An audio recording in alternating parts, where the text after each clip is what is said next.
Welcome to Ara de Jardy, just outside Paris, for the fourth leg of this season's Event Rider Masters. When we get here, we're at the halfway point of the season, and really, it's anyone's to take at this point.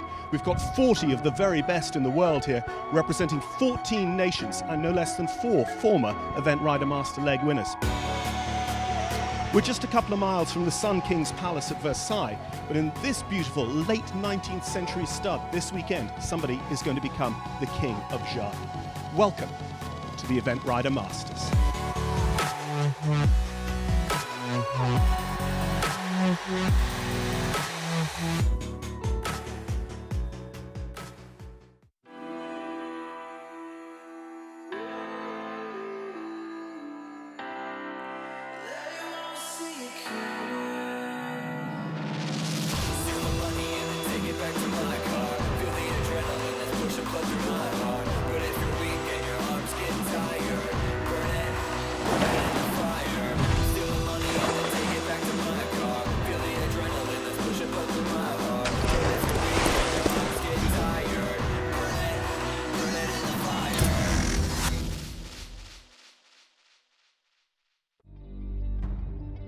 Welcome to the Event Rider Masters 2017. Now in its second year, this is the ultimate eventing series, spanning 7 events in 7 iconic locations across Britain and Europe, culminating at Blenheim Palace, where the series champion will be crowned. The fourth leg of the 2017 Event Rider Masters series travels to Ara de Jardy, just 10 minutes from Paris. And as the riders arrive in France's capital city, the race for the coveted Masters title is beginning to take shape. Competition will be fast and furious as 40 of the world's very best international horses and riders from 14 different countries will be battling it out over the next 2 days for a podium spot and precious series points. This stellar field of eventing superstars and Olympic heroes will be showcasing the finest in equestrianism and tested to their limits across the 3 classic eventing disciplines, from the style and grace of dressage, to the precision and accuracy of show jumping, to the power and adrenaline of cross-country, in their quest for eventing's ultimate prize. This is the Event Rider Masters. The French have been a dominant force in the Event Rider Masters series, and we expect a strong challenge from the home nation this weekend. And what a weekend it is that we have in store for us. This incredible location sets the scene for 2 days of top-class competition with an exceptional lineup of the world's best coming forward.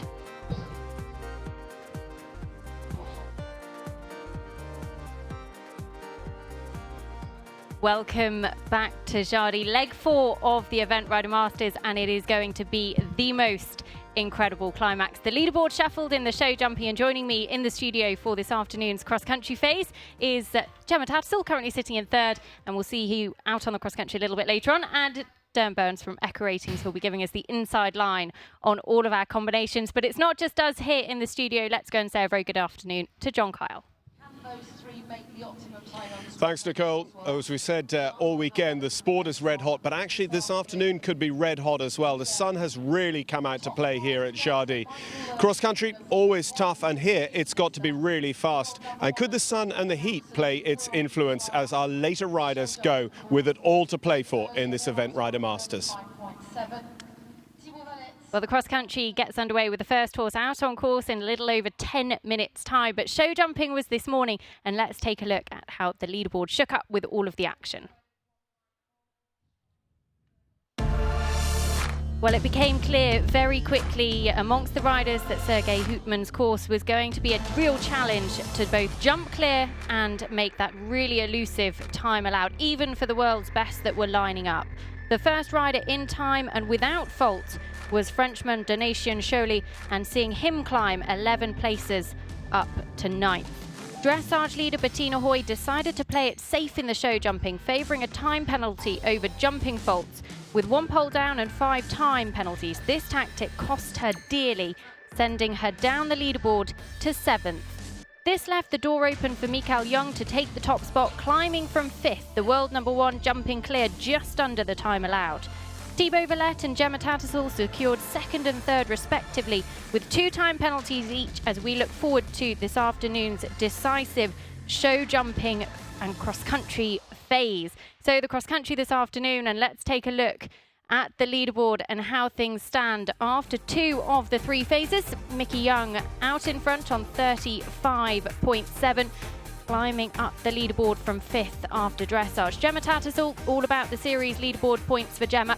She'll be looking to capitalise on 2 strong performances in the first 2 phases. Likewise, last year's series champion Oliver Townend yet to secure any series points in 2017. Cooley Masterclass. Excellent clear round jumping from him. He sits 5th. Sarah Cohen-Treason, they were fastest across the country in Wiesbaden, and they sit just outside the top 10 in 11th place at the moment. Again, all about the series points. Young British rider Will Furlong, he had a good jumping round, just dropped slightly out of the top 10.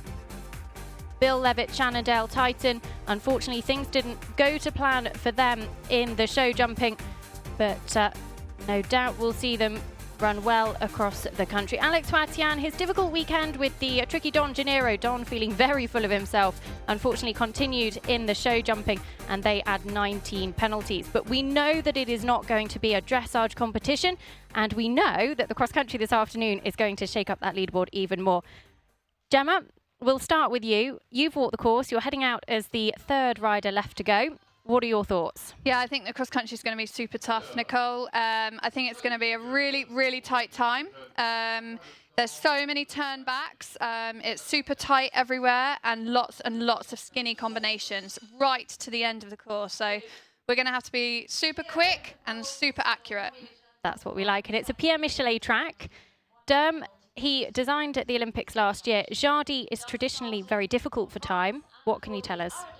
Well, last year nobody made the time at all, so that's your kind of Chatsworth type tightness in terms of time. It's quite interesting looking back over the last 6 seasons, 7 seasons. You can even go back because they didn't run here in 2013 at all. You tend to have an alternating pattern of about 15 to 20% of people making the time, then nobody makes the time, then about the same again, and so on. That pattern's been continuing. Now, nobody made the time this year. If the pattern was to run, you'd be looking at somewhere between 5 and 9 people making the time.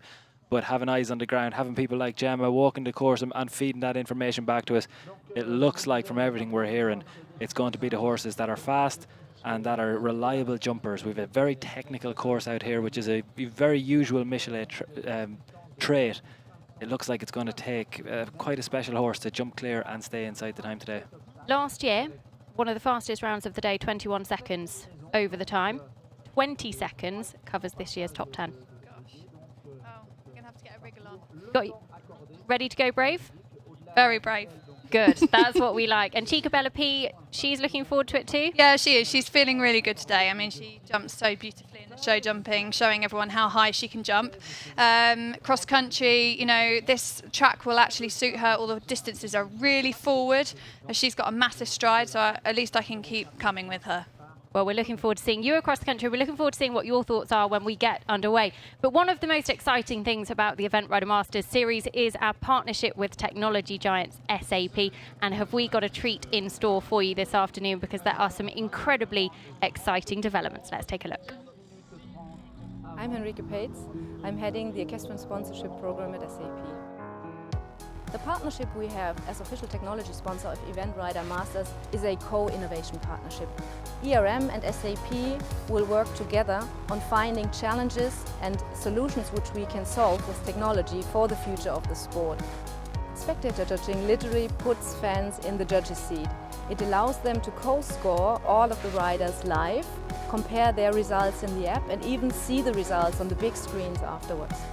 The cross-country phase poses a particular challenge for the fans because the riders are out in the field and the fans cannot follow all of the time, so they miss information. So what we do as SAP is we are putting sensors on the riders to bring that data live for the fans to now have all the information at hand. They have an app where they can join the riders in the saddle and have a cockpit view of all the data. We are actually really excited about our relationship with Event Rider Masters. It's a true co-innovation partnership which already brought about a lot of exciting formats for the fans, and we are looking forward to what comes next.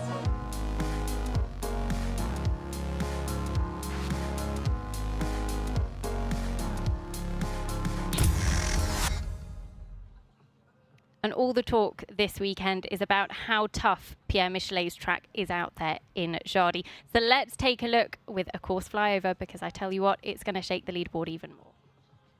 The first ever French leg of the Event Rider Masters comes from the beautiful former national stud, Ara de Jardy. Pierre Michelet on this flat sandy ground has set a 3,570 metre course to be covered inside 6 minutes and 16 seconds. They start off over the Jardy opener, but the questions come thick and fast with this stick pile to corner early on.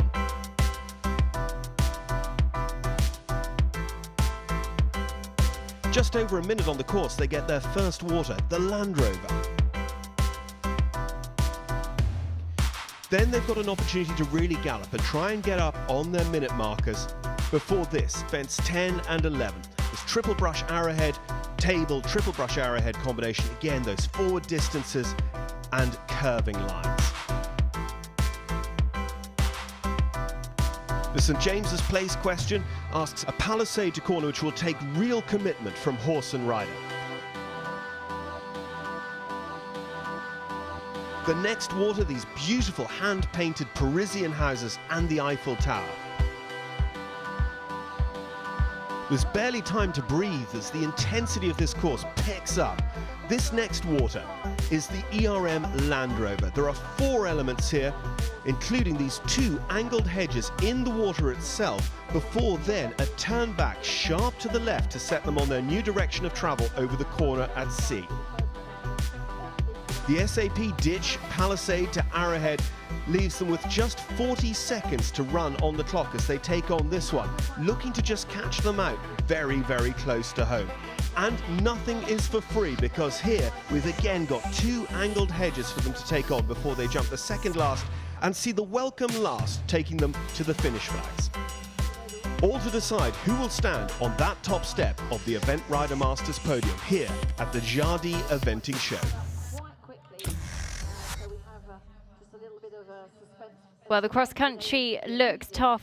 John, what do you think? Because I think it's going to cause plenty of problems. What do I think? I don't know, Nicole. We've got some of the very best riders in the world here with us, and of course you've got one of the very best with you in the studio. I'll be fascinated to hear what Gemma thinks about this course. As we've seen, 6 minutes and 16 seconds, and last year nobody came close to the optimum time here. Anna Zima, who's in our class this year, she was one of the fastest, about 20 seconds over. Let me put that another way. On our course, if you're over the optimum time, you pick up 0.4 of a penalty for each second that you're over. If you're 10 seconds over, therefore, that's 4 penalties. That is a margin that covers the top 6 after show jumping.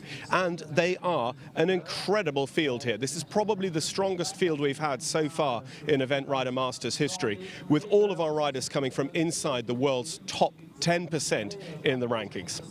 Thinking about our course this afternoon, Pierre Michelet, it's our first time jumping one of his courses on the Masters. He is the quintessential French designer. He was the designer at the Rio Olympics last year. And what he set up for the riders here is an opportunity to get up maybe on your minute markers up to around fence 7, 8 and 9. But once you go beyond that point, then the intensity increases enormously. There are big questions, there are commitment questions, there are questions on forward strides and technical, but you have so many of them that you won't be able to keep at that rate of advance of 570 meters a minute, which, if I remember rightly, is about 23, 24 miles an hour.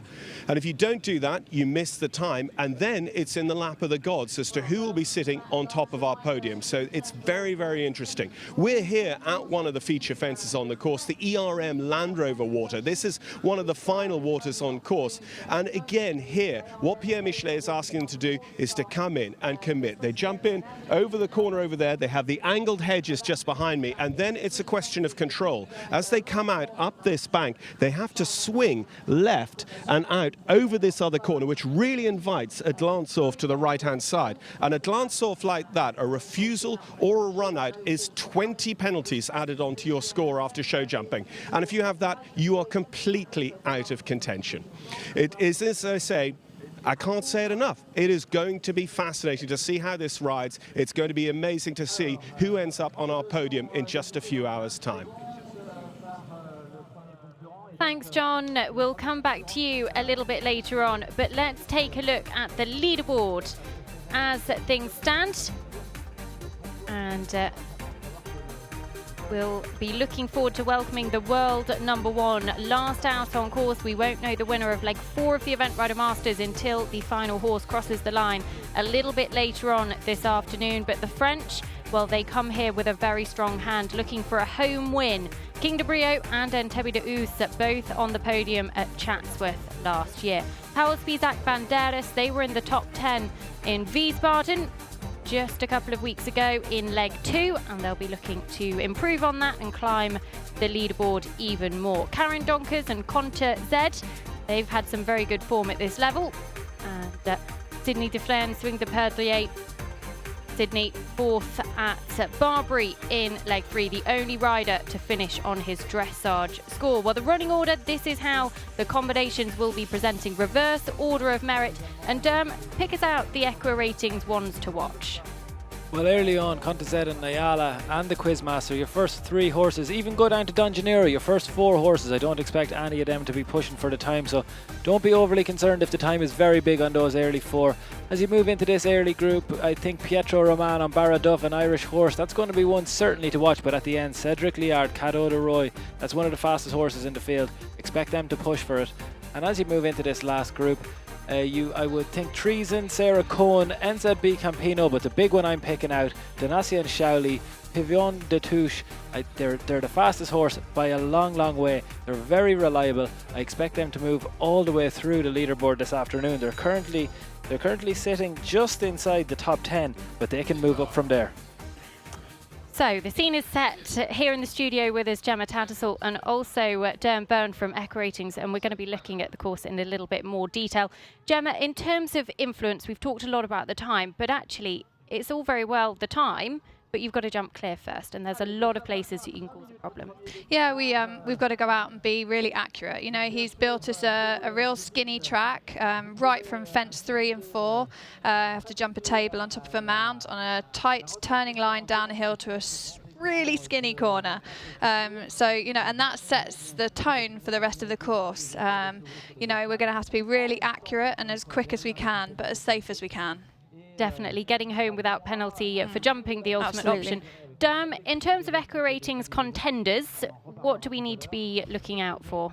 Well, I think you've both hit the nail on the head. I think one thing to remember with a Michelet track is, of course, speed's important. Of course, those time penalties are going to rack up, and we've talked about it all the way through. John's talked about it. We know that now. So for every time penalty you get over the optimum time, they're going to add up.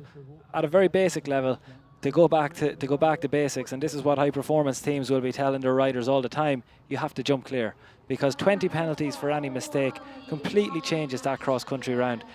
And Michelet the Menace, we call him. Michelet is a man who is able to bring those 20 penalties out in riders.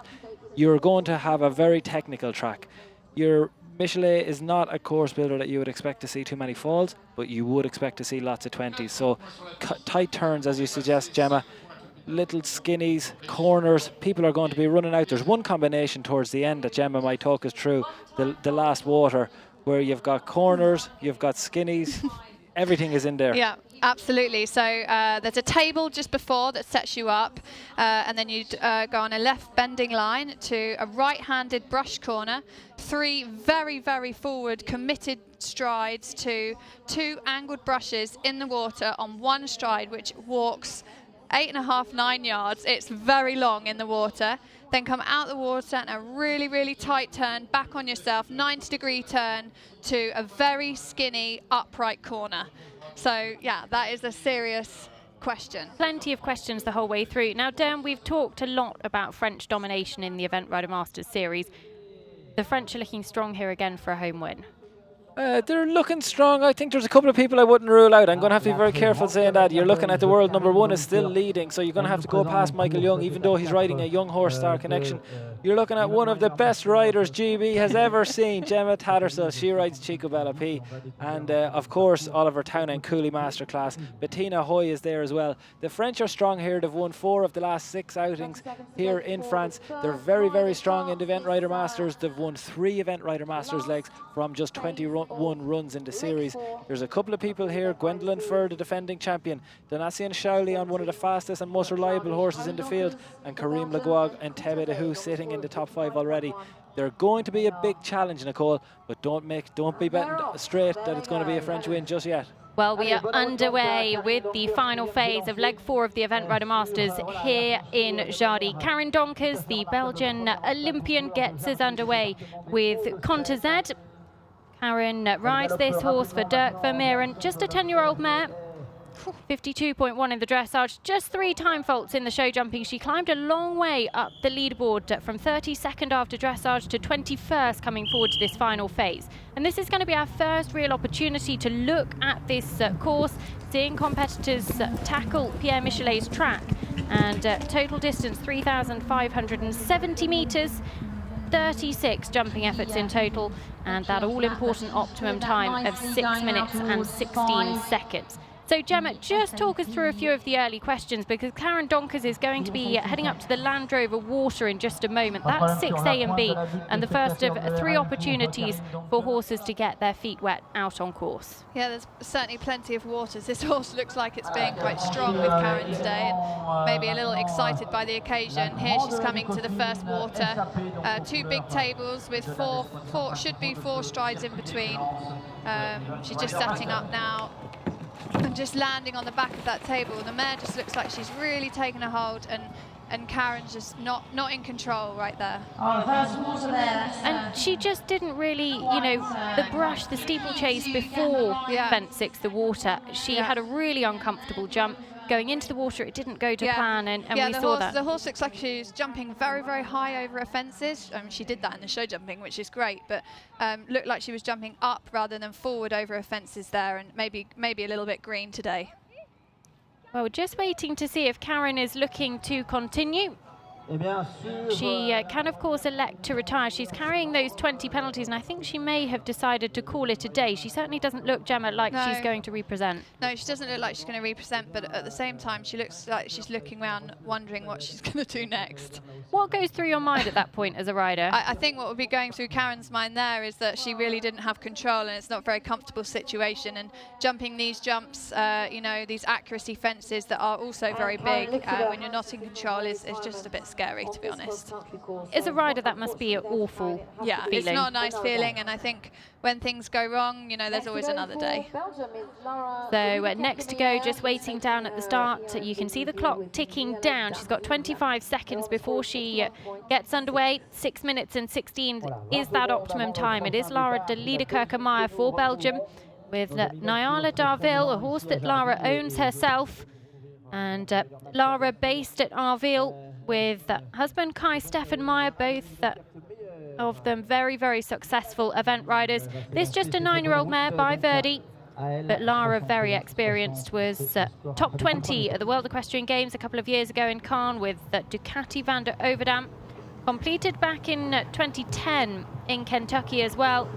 And came through the Ponies Junior Young Rider system in Belgium on 5 championship appearances. That was never out of the top 12 individually. So she's a lady with a huge amount of experience. And she comes to the first question on course, Gemma. Yeah, this is fence 3 and 4. A table on top of a bank, on a turn, down a steep hill to a skinny corner there under the shade. It's actually walks 5 stride. I think Lara went 6 there. And it's important to note that's actually numbered as fence 3, the table, and 4, the corner. So should riders come down the hill and feel they can't make the turn, they can choose to either turn a circle or take a longer black flag alternative and wouldn't be penalised, providing they have absolutely. And obviously we are trying to jump clear, but at the same time, if you do that, you're not going to win this competition today. So Lara de Liederkerke-Meyer, Nyala Darville come to the Land Rover Water. Just over a minute into this course. Yeah, very good through there. And the horse looks pretty keen and certainly taking Lara. Jumped very well through that first water. Just heads through the woods out towards the far side of the course here in Jardy. And this is an opportunity, Gemma, for her to really put a foot down. Yeah, this is a slightly more open part of the course. Along here, she's just coming to quite a big ditch, hedge, fence, and then after this, she's got a little upright gate to jump. But certainly, this is where we can make up some time. So 4 minutes and 20 left on the clock, 55.6 Nyala Darville's dressage, 6 to add from the show jumping, 1 pole rolled, and 2 time penalties. And that upright table, the white one, Gemma, is quite upright. You do really have to respect it. Yeah, after jumping a big ditch hedge, very open jump, and then come to an upright gate, it certainly needs respect. This fence that she's coming to now is a really big question. A very big, wide but skinny triple brush on top of a mound, 3 forward strides to a table and 3 forward strides to another triple brush. She does that very well. And you could really see Nyala Darville had locked on to that final skinny brush. Super mare, and a lovely jumper. I saw her jump in the show jumping, and she was certainly a pick of the bunch for me. She was lovely. So twisting back on themselves now, Lara de Liederkerke-Meyer and Nyala Darville for Belgium.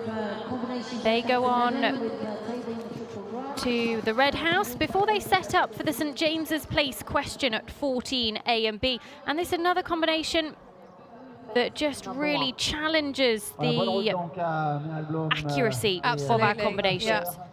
But away goes Meryl Blom for the Netherlands. The Quizmaster, 51.8 Meryl's dressage. This, the youngest horse in the field, just an 8-year-old, and she played it safe in the show jumping, giving the horse a really confidence-building run, and wants to leave her with a good experience. That was the combination we were just talking about. It's an upright rail on top of a bank, and then it walks 4.5 strides to a very, very skinny angled corner. I'm not actually sure what Lara went on there. We have this combination here into the water with 5 strides on a turn to 2 fairly upright houses going into the water on 2 strides. Well, on board with Lara de Liederkerke-Meyer, it's brilliant to see the rider's viewpoint out on course. And actually, we just did a quick clock check for Lara at the jump into the water at 16B. She was about 11 seconds down on the clock. So she is down, but she's going to be a really good early indication. Meryl Blom, the Quizmaster, 57.8 their score coming forwards at the first of the waters. And there she just added an extra stride. The horse was so careful going in. He wanted to see exactly where his feet were going to land. So she did the right thing to just sit up and let him find his feet through the water and wait for the 5 strides.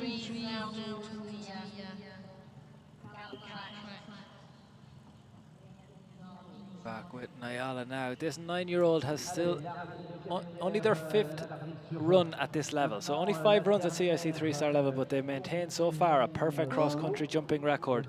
4 from 4, 100% clear, but they've picked up time penalties on each occasion.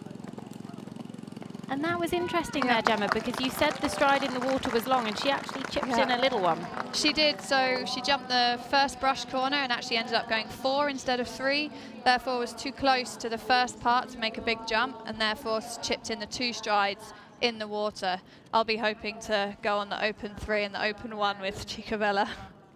So Meryl Blom for the Netherlands, the Quizmaster right out at the far side of the course. Going on to the triple brush combination at 10 and then 11 A and B, but heading towards home. Lara de Liederkerke-Meyer, Nyala Darville, they are very, very nearly home. They have 1 major question left to go. That's the table and the angled brushes. And this offence, Gemma, that is so tricky at this late stage of the competition. Yeah, absolutely. We jump a big table here on top of the bank, again another bank, and then 3 very forward strides and 2 to an angled brush and 2 forward strides to another angled brush. She did that extremely well. Well, she's 23 seconds left on the clock, 20 seconds. It ticks down all the time, but she's very quickly. She's not a million miles away, you know. She's going to make the time. She's going to be very, very close. 61.6.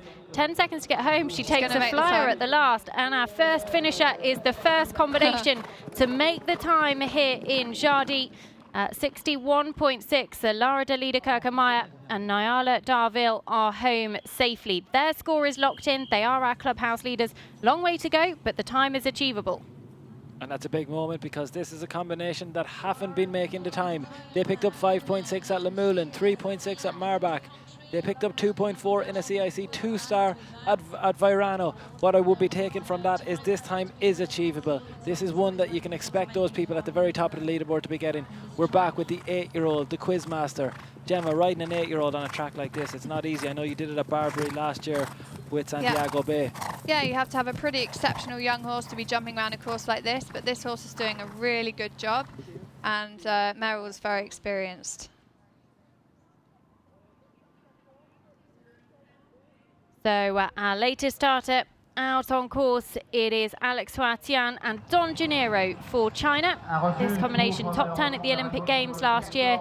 Actually the only combination to win an Event Rider Masters leg, finishing on their dressage score. They won at Bramham in leg 2 last year, but he's been a tricky chap this weekend, Don Janeiro. He certainly tested Alex's patience in both the dressage and the show jumping, and he's looking to put in a good round across the country. Yeah, Don can be very spooky. He was actually bred to do dressage originally, and Alex has done an absolutely incredible job of producing him, and he has an amazing partnership with the horse. But he's actually quite spooky and tricky, and he's just been in that mood all week. So Alex Huatian heading right out at the far side of the course. Goes on now in one of these lovely long galloping stretches to the triple brush arrowhead combination at 10, 11 A and B. As heading towards home, Meryl Blom, the Quizmaster. She's got a minute left on the clock. She's at the ditch palisade. Actually, the water. Not as far on as we thought. She's going to really struggle to get home anywhere close to the time. She's a good 30 seconds down at this point. I think maybe she's been taking this lovely young horse carefully and slowly. She's only an 8-year-old, therefore she probably wants to give her a good run. And actually there was 20 penalties on the record there for Meryl, so perhaps she's had a refusal out on course as well. So Alex Huatian and Don Janeiro. Alex did that question there like an exercise in the menage. That was amazing. Interestingly for this pair, they had a faultless cross-country jumping record up until the last round of the Event Rider Masters at Wiesbaden, when they did have a refusal coming into the stadium. It was a big shock. Their dressage this week was a big shock. Their show jumping this week was a big shock. Alex is certainly going to be hoping, I would expect, for not too fast a round, but just to get the wheels back on here, just to get Don Janeiro thinking about what he's doing again and back to the form that we associate with him. Absolutely. Our latest starter for Sweden, the young Swedish rider Hanna Berg, and quite survivor. She heads out at the early part of her course, going to fences 3 and 4.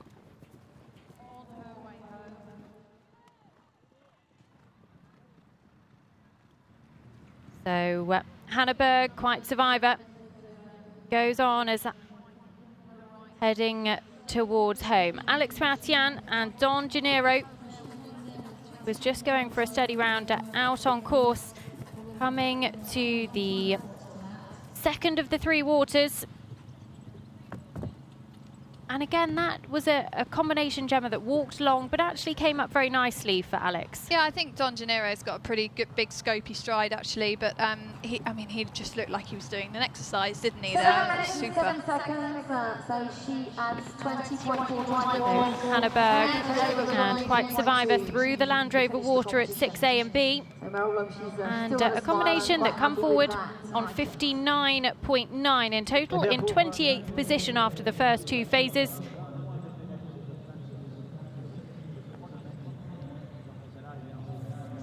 But Alex Huatian just hacking towards home now. He's got that one really big water complex coming up in just a couple of moments, Gemma. And it'll be interesting to see his ride through that, because the one we've seen so far, they found the distances a little tricky. Yeah. But what we've seen so far from Don Janeiro is that wouldn't be the case for him. Yeah, let's hope he goes through here on the 3 and the 2 strides. Third water, Alex Huatian. 1, 2, 3, 1. Very good. That's how we need to do it. He's just got to get this corner, which is super ride through there, Alex. He, although the horse there you can see spooking, so this is what the horse can do. He's just being silly about silly things. and he's just not quite concentrating. But luckily at his fences he looks super. It's amazing, isn't it? A horse that goes to the Rio Olympics, he's out there on course making the fences look easy, but plenty of monsters lurking within the crowd. It just shows you that, you know, horses are horses and they're not machines, and they certainly are. They have their own mind. Hannah Berg, quite survivor for Sweden, coming through that tricky triple brush combination out at fences 10 and 11. Just a bit of a twisty section of the course for her as Alex Fatian heading towards home with Don Janeiro. And he's at the table, just swinging left-handed up to the bank. And we'll look at him through here as well. Gemma Tattersall with us in the studio, because those angled brushes are so acute. So acute, and on such a forward committed distance. Again, Alex made that look extremely easy. It's definitely not as easy as that. No, and the clock is showing plenty of time for Alex, but I think it's safe to say he's actually had a very steady round across the country. He wasn't planning to go out and go very quickly, but he's just got a couple left to go, and he clears the last. So Alex Fatian, Don Janeiro home safely, as the reverse order cross country will certainly prove exciting a little bit later on this afternoon. But for now, Hannah Berg, quite survivor, going very well out on course. She's got 2 minutes and 20 left on the clock now. And actually, as she comes to this water, let's do a clock check, because she needs to be jumping 16B into the water with 2:23.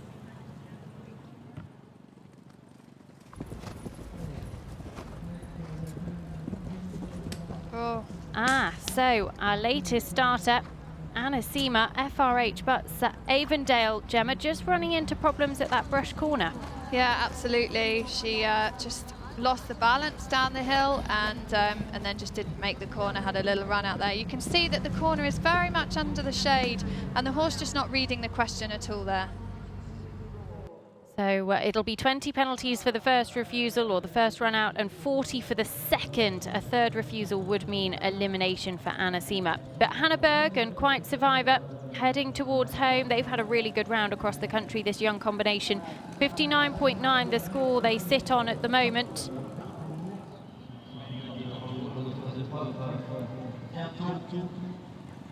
And 1 minute and 15 left on the clock for them. They're at the Event Rider Masters Land Rover Corner and Water. 19 and 20 A, B and C. This horse has been adding strides all the way along, but been doing a really good job of actually jumping the fences very cleanly and very well, and she jumped through there superbly. Adding strides all the way along, and concentrating on their jumping, so crucial. But Nicole, I don't think this combination are too far down on their time. We're going to get a clock check as soon as we know. But from what we're seeing at the moment, based on the information that's coming into us, the time is not coming up as tight as we originally would have anticipated. We're waiting for more information until we can call that for sure. So Hannah Berg, Quite Survivor, heading towards the end of her round.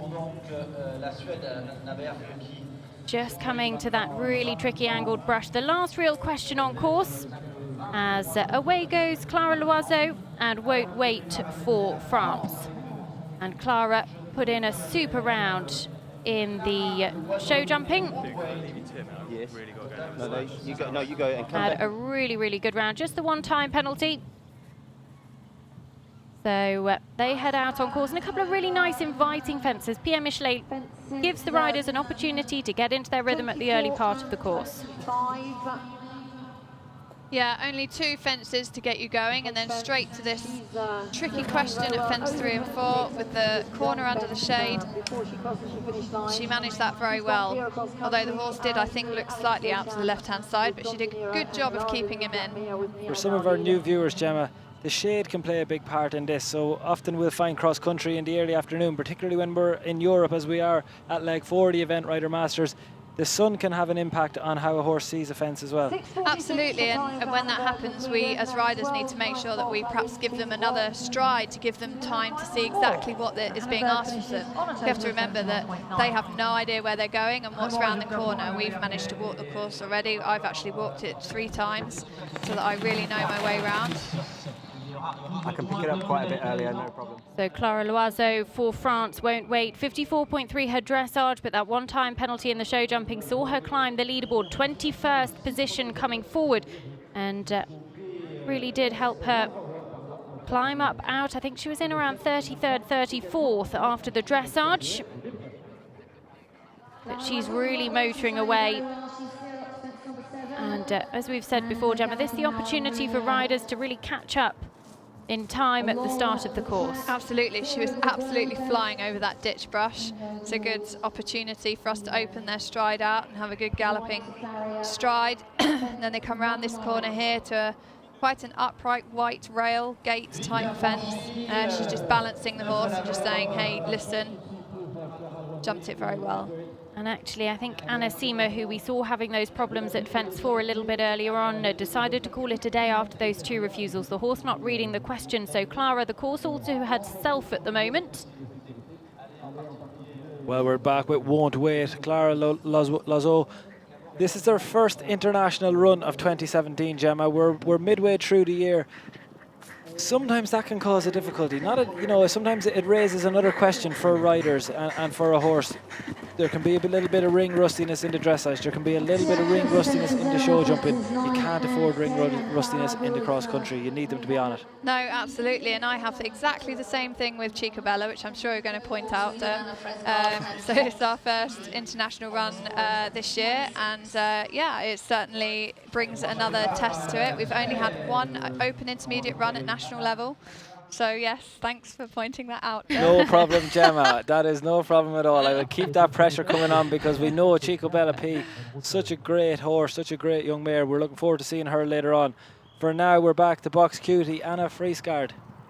Anna Friesgaard for Sweden, 58.6 her dressage, 12 penalties to add from the show jumping, 70.6 the two-phase score coming forward. That leaves her in 31st place.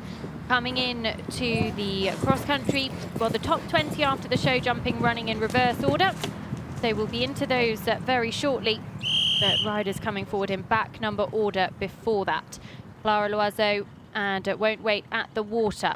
Jumping in, actually, she's up on the clock, Gemma, some 7 seconds up by the looks of things there. Yeah, well, she certainly has been going on a very forward stride everywhere. Seems to be very smooth.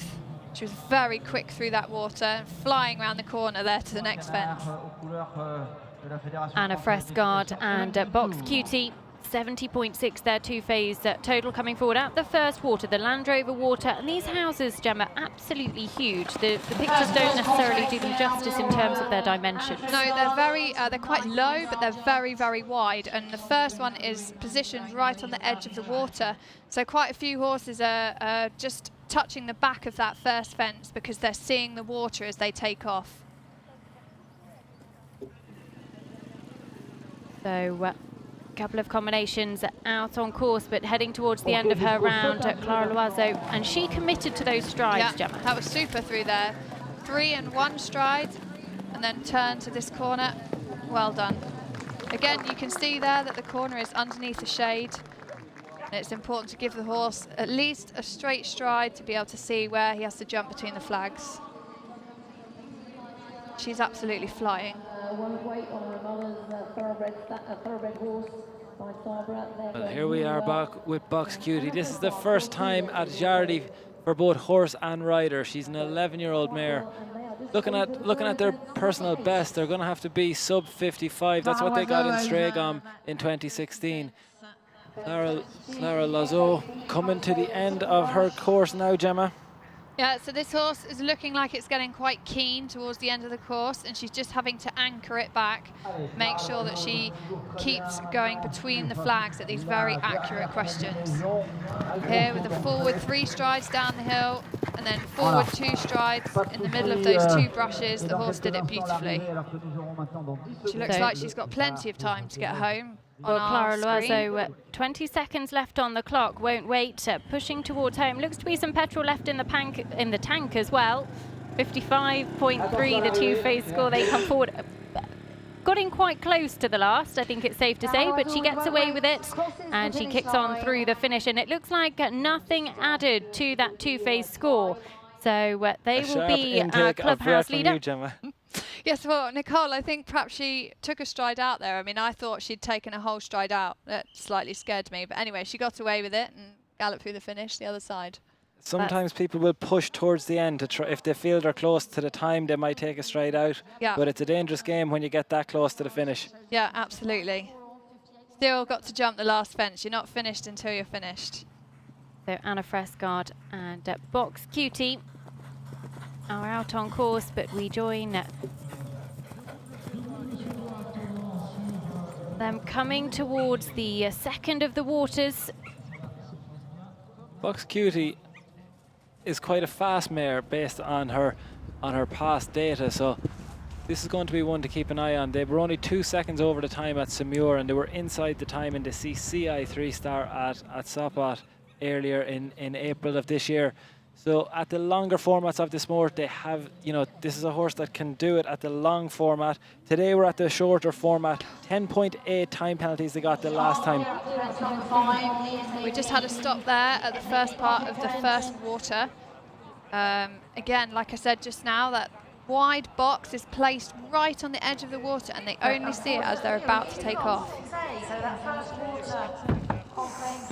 So Therese Vikland, who was so impressive in the dressage yesterday, didn't have the easiest times in the show jumping, dropped down to the top, but 10 down into 33rd coming forward to the cross country.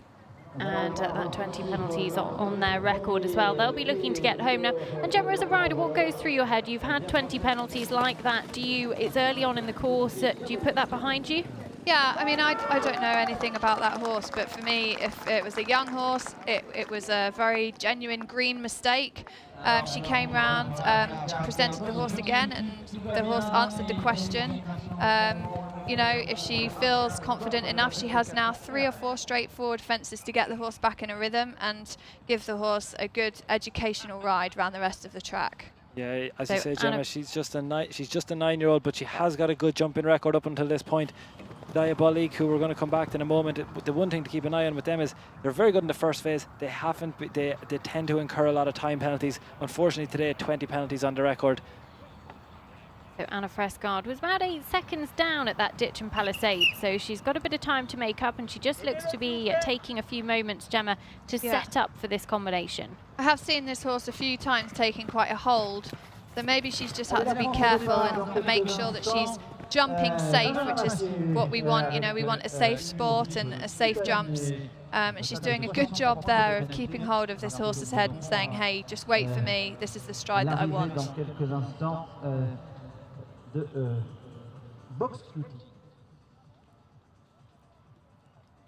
She's done a great job. Well, just a few seconds over the time, 3.2, 3.6 in total. So Anna Fresgaard completes. As Therese Vikland, we saw them earlier on, Gemma, having those 20 penalties, but she looks to have put that behind her and beautifully through there. Yep, exactly. That's why there is, a few straightforward fences after that water. She's got the horse back in the rhythm and jumped through that beautifully. So our latest starter is Benjamin Massey with Uno Vive Dubonnet for France. 14 French combinations coming forward on home soil, and they've been so impressive in the Event Rider Masters series so far. At the first water, super through there, really quick on the forwards 4 strides. We've not actually seen many go on that 4 strides that it's actually walks on, just because the fences are very big and it's creating a very big slow jump at the first element. So Benjamin Massey has a couple of what you might describe as let-up fences, slightly easier fences before he comes back into shot. But Therese Vikland, Diabolique, carrying those 20 penalties from the Land Rover Water at 6A and B. They continue on. And heading towards home now. You can tell Therese not really pushing for the time. But Ben Massey and Uno Vive Dubonnet on that 2-phase score of 63. Well, interestingly, all across what we've seen so far, we've seen lots of mares and we've seen lots of young mares. This is another 9-year-old mare. Looking at their recent form, we are seeing clear jumping rounds. They did pick up 20 penalties in the CCI 2-star at Le Pouget back in 2015. They only had 2 runs last year. Both were clear, but time penalties at Le Pouget last year as well. So again, Gemma, another horse that hasn't been out in 2017. So a first international run of this season. It's a horse that tends to jump clear, but time penalties could be an issue, particularly in a first run back. Thanks, Derm, pointing it out again. Yeah, I'm sure he's coming out to give this horse a good ride today. A little bit further down the leaderboard, so maybe he's just coming out to give him a good ride, but to me he looks like he's going in a beautiful rhythm, and the horse is jumping out of a lovely stride, so you know, he might be super competitive. So we're heading into the top 20 as Ben Massey goes into the middle section of his course. Gemma, we're going to say a big thank you to you. You're going to head off and go and get ready. Yep. So good luck. Thank you very much, Nicole. We'll be looking forward to seeing you in Chicabella P a little bit later, third last to go out on course. So we'll let you go. Let's hope we're not out of practice. You won't be. You'll be great. You'll be great. Good luck, Gemma. You know how much I love Princess Bella, so one face to go. Thank you very much. So Gemma Tattersall off to go and get ready for her round. As Therese Wickland through that final combination, you can see the clock is red. And we're going to welcome into the studio as Therese is just heading towards home. The time penalty's clocking up, but she had that earlier problem. We're going to say a very warm welcome to Sydney Dufresne. Good afternoon. Thank you very much for joining us, Sydney, because you come here. You were 4th at Barbary last week, just missed out on a place at the podium. Yeah, just a miss out, but I'm very happy about last week. So, well, we're looking forward to getting your insight. And Heel van Hoosha for Belgium. Azrael going well, just outside the top 20, coming forward into the cross-country phase. What were your thoughts, Sydney, on the cross-country Pierre Michelet's track? I think it's very technical cross-country. You have a lot of skinnies, you have a lot of turn, you have a lot of corner, but that's very French. And Jardy, it's a very twisty cross-country track, so I'm not surprised about what they've done for this weekend. And but apparently all riders, they do quite well. I'm very impressed because I saw it could be more trouble for about number 10 or things like this. So we'll see at the end, maybe when people will go faster. But Clara, she went fast already, so we'll see. Reverse order cross country, it tends to become a pressure cooker, and when the pressure's on, that's when mistakes creep in when you're pushing for that optimum time. But Heel van Hoosha and Azrael go on to the skinny triple brush combination. And Sydney, those little brushes are really very narrow. That's very narrow, and last year we had this combination already. I don't know exactly if they put on the same place, but last year we had so many trouble. So maybe they moved or put a different way. But last year all horses they just run out left or run out right. But this year it looked like it's very easy. It depends. Year on year, you will have sometimes the course generally can ride better. Certainly, what we've been seeing this year is that riders are making the time. Yeah. We haven't been expecting to see that, but we haven't achieved as many jumping faults as we might expect as well. Nicole's right in that as we move through the competition, don't forget, Event Rider Masters legs, we are reverse order.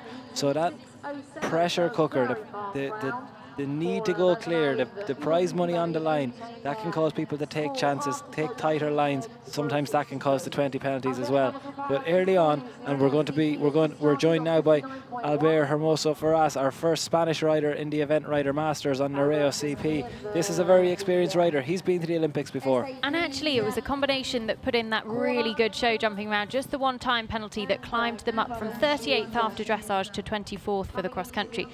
But those are angled houses. Heel van Hoosha jumping into the water 2 seconds down on his minute markers there. As We're back with Albert Hermoso Faris for Spain, the first time Spain represented in Event Rider Masters leg. And this is the first of 3 waters, Sydney. Just talk us through your thoughts, because Gemma was saying it's a good committed form. I think it's a nice combination. You can do 5 strike or 4 strike if you're riding very forward. But so 2 big boxes. But I think horses, they know how to jump that. They're just a bit impressed about the water, and if they like the water, they can keep going to do 4. But if they don't like the water, or maybe a bit shy, they can do 5. But I think if you want to make the time, it's much easier and much better to do 4. Go for the bold strides. Well, Heel van Hoosje actually doing what you were saying, just holding for those strides, going 2 strides in the brushes in the water, but he does it very well. And Heel can kick on for just a couple of moments. They're heading towards home, well into the latter part of his course. He's got around 1.5 minutes left on the clock, left to run across the country. As Nereo CP, Albert Hermoso Faris, but hugely experienced at the highest level. And actually Nereo CP, not inexperienced either. This is his 5th CIC 3-star, so he's completed all of his runs at this level. He has also been at the venue before, both rider and horse. Albert has actually been competed at this class at Jardy on 7 previous occasions. So if anyone knows his way around the cross country, it's going to be Albert.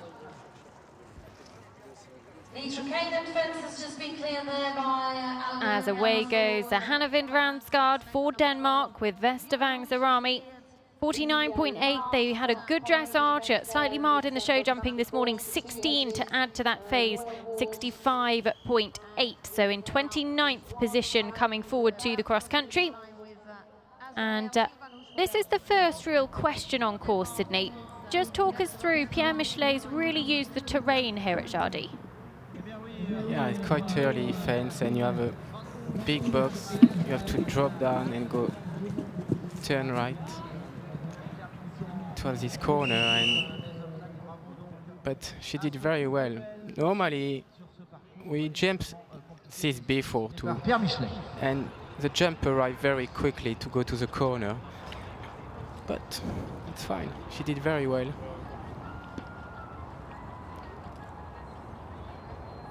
First time at Jardy for Anna and for Vestavang Zarami. They have a reasonably good cross-country record. They were clear at Sopot, Limoux and Copenhagen. They jumped clear at Stragom as well. They haven't been inside the time, so we are going to need to keep an eye on time penalties. But certainly a good jumping horse, this 12-year-old Bay Gelding. So Albert Hermoso Faris for Spain, Nereo CP out on course, but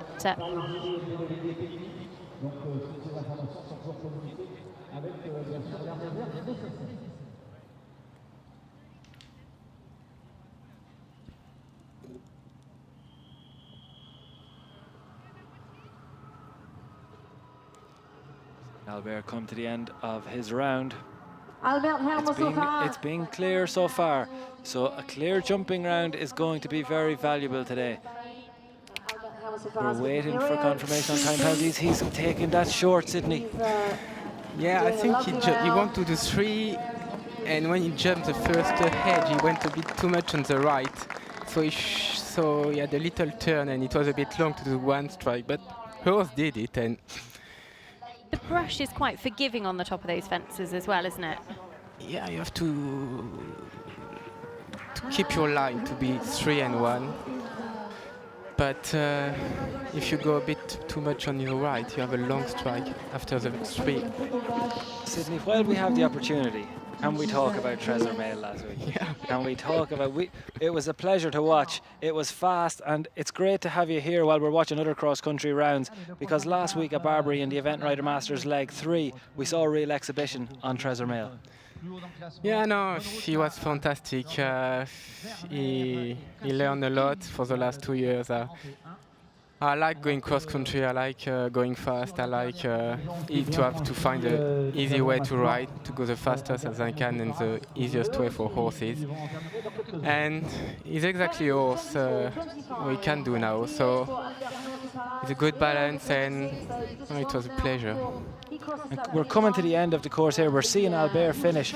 Albert, for the second last, he didn't have the strike as he wanted, because I don't know if he want to push too much or what exactly he want to do. But sometimes you don't have to push too much. Just keep the balance, and your strike getting better. Sometimes when you just want to push to think you are going to make the time a bit quicker, you just lose your balance, and then you go faster, but you have to slow down. Yeah. What I can do with Teddy Trezor is I just keep going countering. I have a good contact. He's always in a good balance, so I just need to slow down.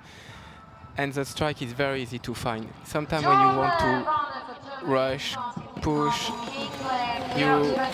your horse getting a bit more tired. But it's my view and it's how I like to ride, but it's not the only way to ride. Well, one of the things that everybody was talking about at Barbary was that final loop where you didn't take it, where you went and you went and you went. But back to Castle King, Jorn Warner. This is another horse. First time at Barbary, or first time at Jardy, leg 4 for Castle King, the 13-year-old, and first time at Jardy for Jorn Warner too. Well, he went very well. He made his Event Rider Masters debut at Chatsworth, but things didn't go to plan for him across the country. But Hannevinder Ramsgaard through the Land Rover water, just stretching for the second of those brushes. Being left-handed to that corner in the shade of the trees. And how influential is that, Sydney? Because it's very sunny here today. There's a lot of dark normally shade make a big influence, and the corner is a bit, you don't see it very well on the TV. So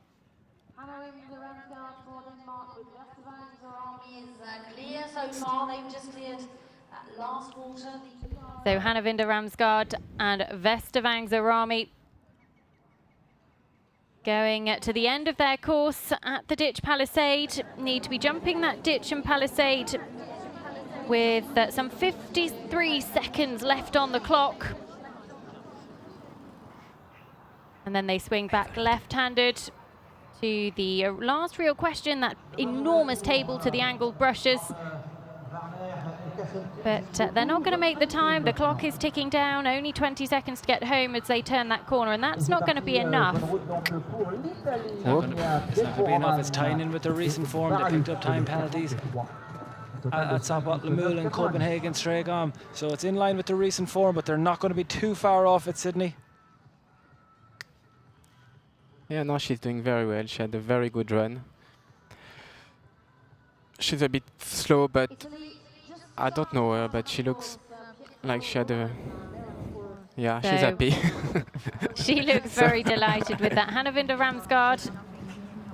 She completes with Vestavang Zarami as, a nice aerial shot as we go through. This is what it looks like out on course. We're so grateful to SAP. They've given us some fantastic opportunities, because many of us won't know what it's like to ride around courses at this level. But Alex Rock and Dante Kay, they've withdrawn, so they won't be coming forward. This is Pietro Roman and Barra Duff out on course.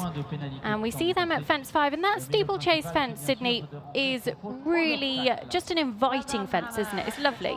Yeah, it's an invited fence, and it's just good because on the beginning you have this turn between the number 3 and the number 4, so you can, like that, you can have a good strike and to find a good counter to try to have a lovely 4 strike on the water jump. And you need a steeplechase fence sometimes, because sometimes it's when you have too many upright and boxes. Well, last week we stood back in awe at Uppsalan. We're looking at his brother here. So coming towards the end of their round at the Land Rover water. And that one stride for Jorn Warner came up very well, Sydney. And when you do commit to coming in, that helps in the water. I think that's better to do corner, 3 strike, 1 strike, and sit up, looking where you're going to do the corner. And when you do that, it's look very easy to do. But sometimes you don't expect, you don't do what you expect. But So Pietro Roman and Baraduf did a really nice test. They went to the Olympics last year. Baraduf just picking up a few penalties in the show jumping. yeah, he had 2 show jumping fences. I think he had 2 rail on the. And time was such an influence this morning, wasn't it? Yeah, I think it was nearly too short, but last week it was too long. It all rattles the leaderboard, Sydney. It all rattles the leaderboard. Oh, well, a late problem. That's a real shame for Castle Warner, for Castle King and John Warner. Just running past the second of those angled brushes at 55.7, and he gets in very close. So 55.7 his score before those 20 penalties, and 75.7 with them. But he clears it at the second time of asking, and he heads on towards home. So Sydney, we're going to say a huge thank you to you for your help in the commentary this afternoon, and we hope to see you at another Event Rider Masters leg later this season. I hope so. Maybe I'm not sure about Blair because it's quite far away, but I hope Blenheim. So fingers crossed. We'll look forward to that then. But very best of luck, and thank you once again for joining us. Thank you very much. So we're back on board with Pietro Roman and Baraduf for Italy. Clear across the country so far. Coming forward on that score of 59.9. And he turns to the second of those waters, the angled houses. And we're going to be joined in the studio by none other than Australian international event rider Bill Levitt, and say a very good afternoon, Bill. Thank you for joining us. Hi, yeah, thanks for having me. It'll be interesting to see how it appears, you know, from the cameras up here. It looks to be riding well from what I've seen of it. It is riding very well, and actually you withdrew Shannondale Titan after the show jumping. Yeah, I had 4 down. You know, he's an older horse. He's only got so many runs left in him, and I particularly sort of have him for this series. And there's still 3 legs to go, and that's the good thing about the series. Another couple of weeks, and you can have another go. So I'll put him away and try and head for Gatcombe. Back for Gatcombe. Excellent for leg 5. Well, Pietro Roman and Baraduf making his Event Rider Masters debut this weekend. Just heading on towards the latter part of his round at this water. And Bill, talk us through this, because this caused a lot of head scratching with riders. Yeah, it's a typical Pierre fence, you know. When you walk it, it seems incredibly long, but if you have a horse with good stride and scope and you get a good shot in, then it actually comes up a lot better than you think. It's a bit the same as the one near the last that he's coming to in a couple of jumps. You know, that looked particularly long, but again, if you get it right and you have a horse that's brave and a good stride length, it seems to come up really nicely. The angled brushes at fence 24 A and B. We'll come to those in just a moment, but Pietro Roman. Baraduf is still pricked as he heads on to the latter stages of his round. Yeah, I haven't seen many of the rides so far, so just out of interest, how many people have got the time so far? Well, we currently just waiting for confirmation, but 3 inside so far, we think. Okay. So Paul Bizak, he'll be out on course in a second, but Pietro Roman coming to the last couple of fences on course. Reverse order for this cross-country course.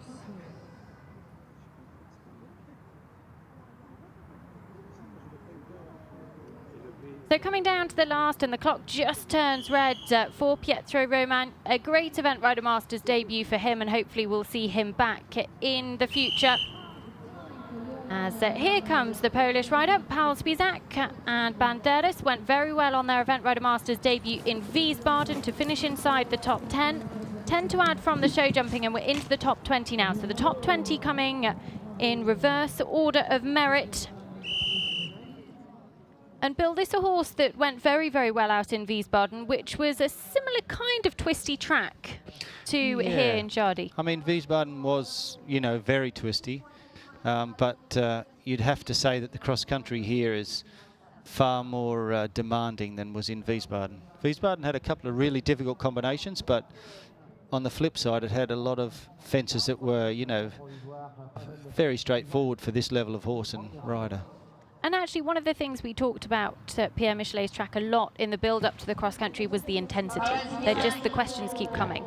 Yeah, as riders, we talk about Pierre's tracks, and we always feel that they're mentally very challenging for a horse compared to a lot of other designers, because there are moments of real intensity for them to be concentrating and jumping big fences, but all very quickly.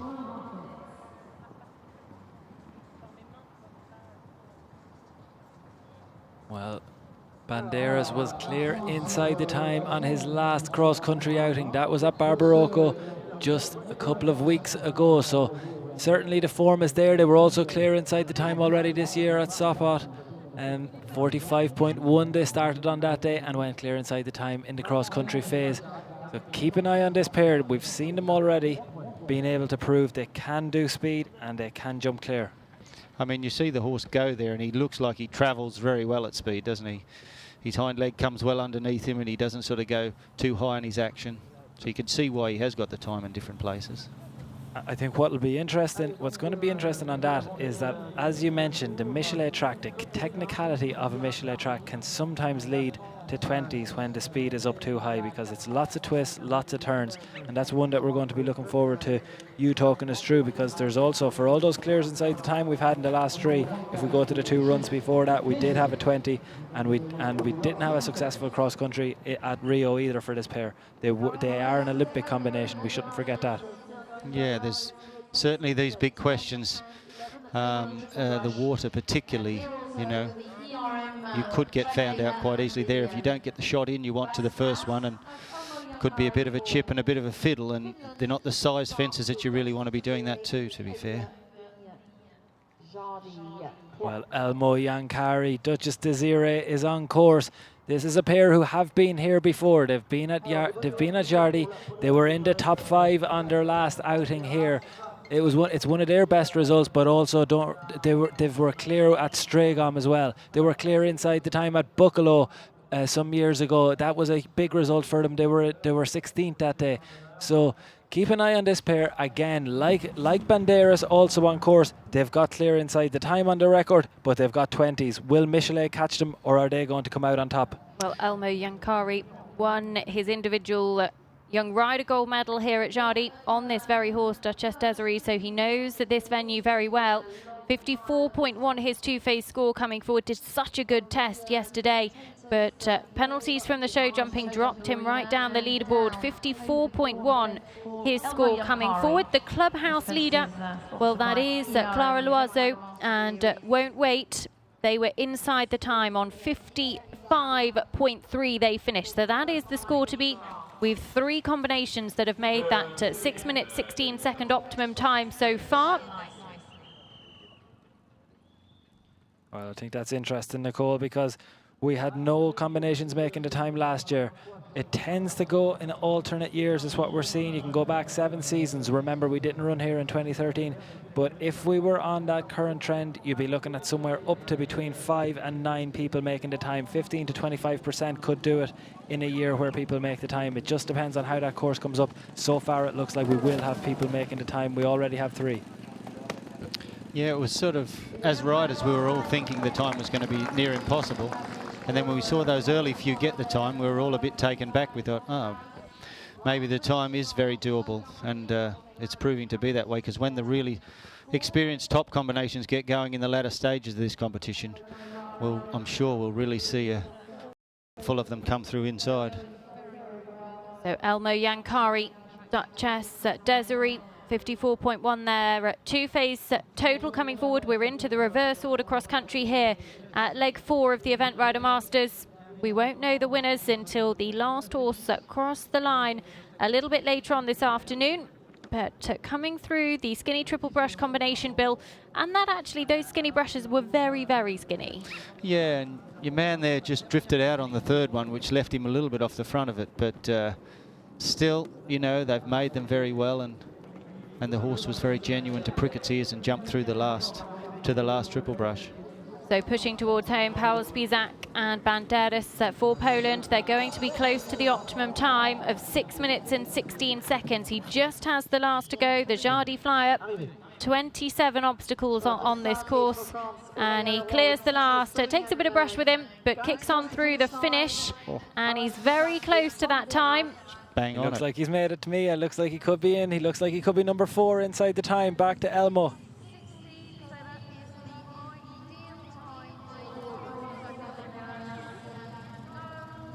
So Elmo Yankari clear of the St James's Place question at 14 A and B, and he's coming to the second of the waters.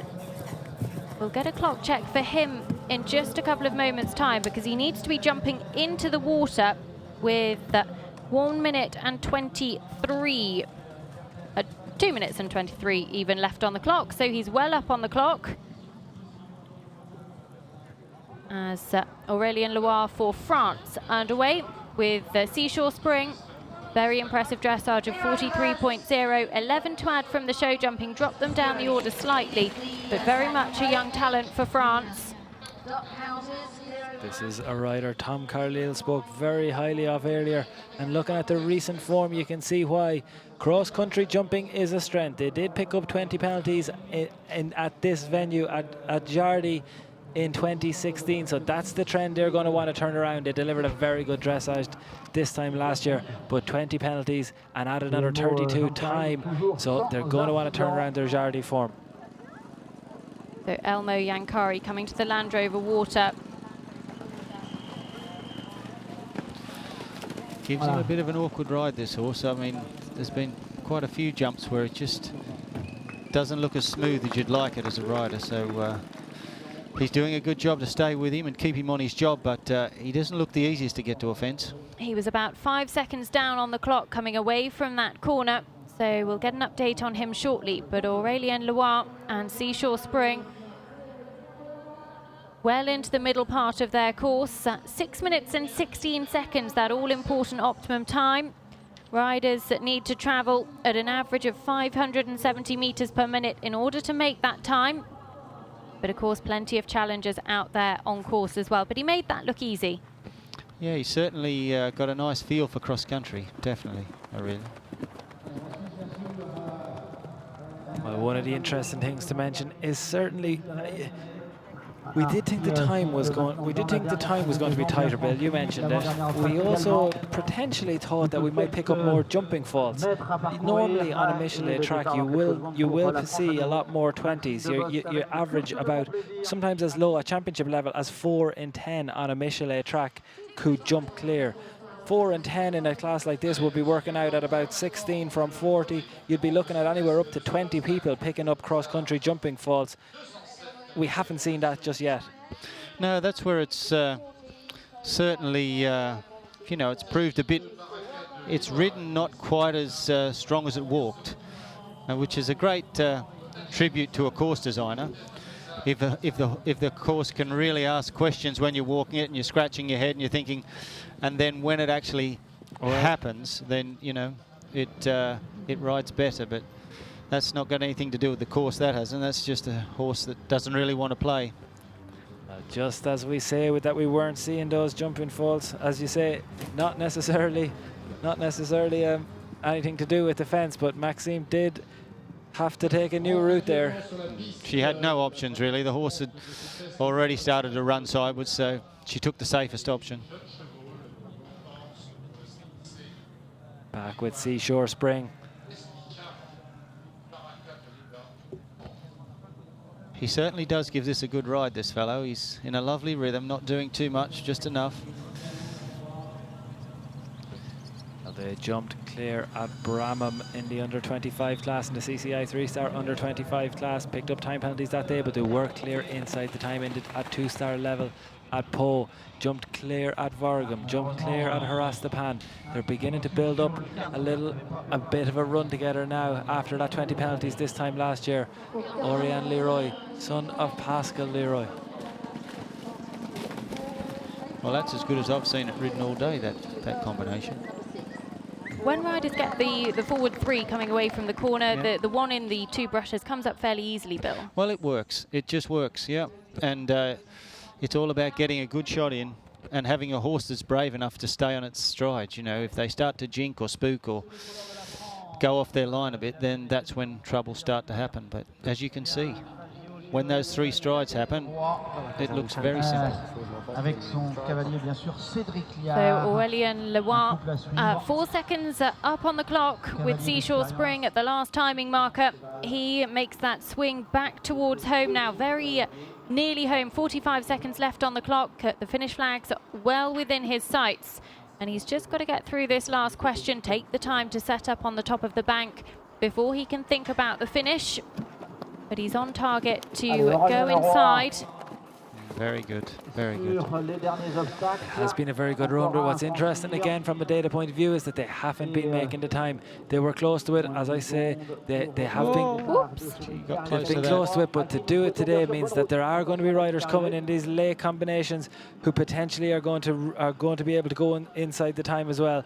We're seeing it early, and we're seeing it done. He's got it done again, hasn't he? And there's another one. Looks like that we could have 5 combinations now inside the time. The way that that's working, you could easily see 15 or so getting inside the time, couldn't you? 12, 15, you Absolutely. think? We're waiting on final confirmations on some of these scores. Sometimes we have to go back and check to make sure that we know exactly what's happening, but we're waiting on final confirmation on that. From everything we've got so far, we could see, you're right, Bill, we could see anything up to, I would suggest in that later group, you probably have another at least 5-6 people who are going to make the time. Donatien Shauli, Pivon de Touche, fastest horse in the field and a very reliable horse. They're going to be coming soon. I expected them to have a better advantage. It doesn't look like they're going to have the advantage. Doesn't look like it, no. Well, that'll put us up with about 10 or 12 clears, won't it? Absolutely. Yeah. But this is another horse who would have hoped probably for an even tougher time, because Cedric Liard and Cadeau de Roy, one of the most reliable and again one of the fastest horses in the field.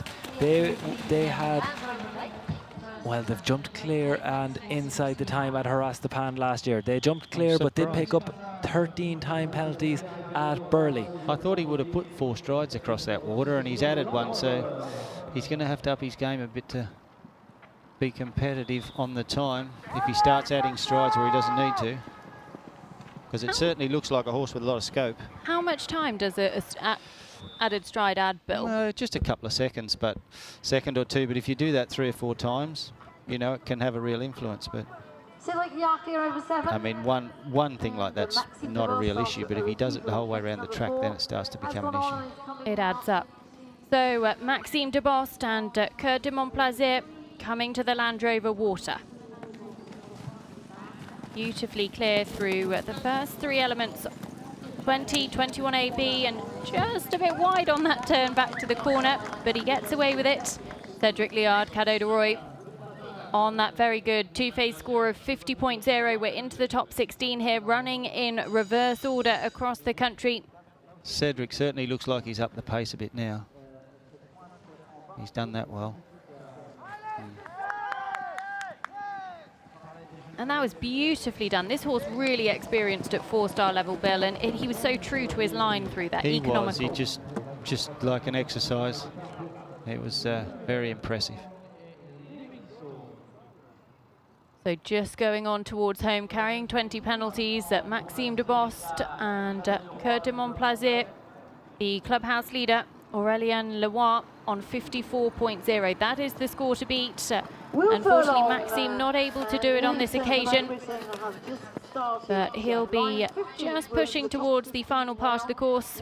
It's quite amazing that that horse made that 2 in that final elements look so easy. It was short of anything, and to walk it, walks really long. Just goes to show when a horse is at galloping speed how much ground they can make up. So the time penalties just clicking up slightly for Maxime Debost and Kurt de Montplaisir. Probably without her stop, she'd have got the time, that girl, because that stop would have cost her probably 10 seconds for sure. Exactly, and this is where we had that stop. It's right here. This is where the loop happened. It didn't happen on this occasion. We're back through, and Will Furlong for Team GB is true and clear so far. So 48.6. Will did an excellent dressage, was in 7th after the first phase, but 10 to add from the show jumping.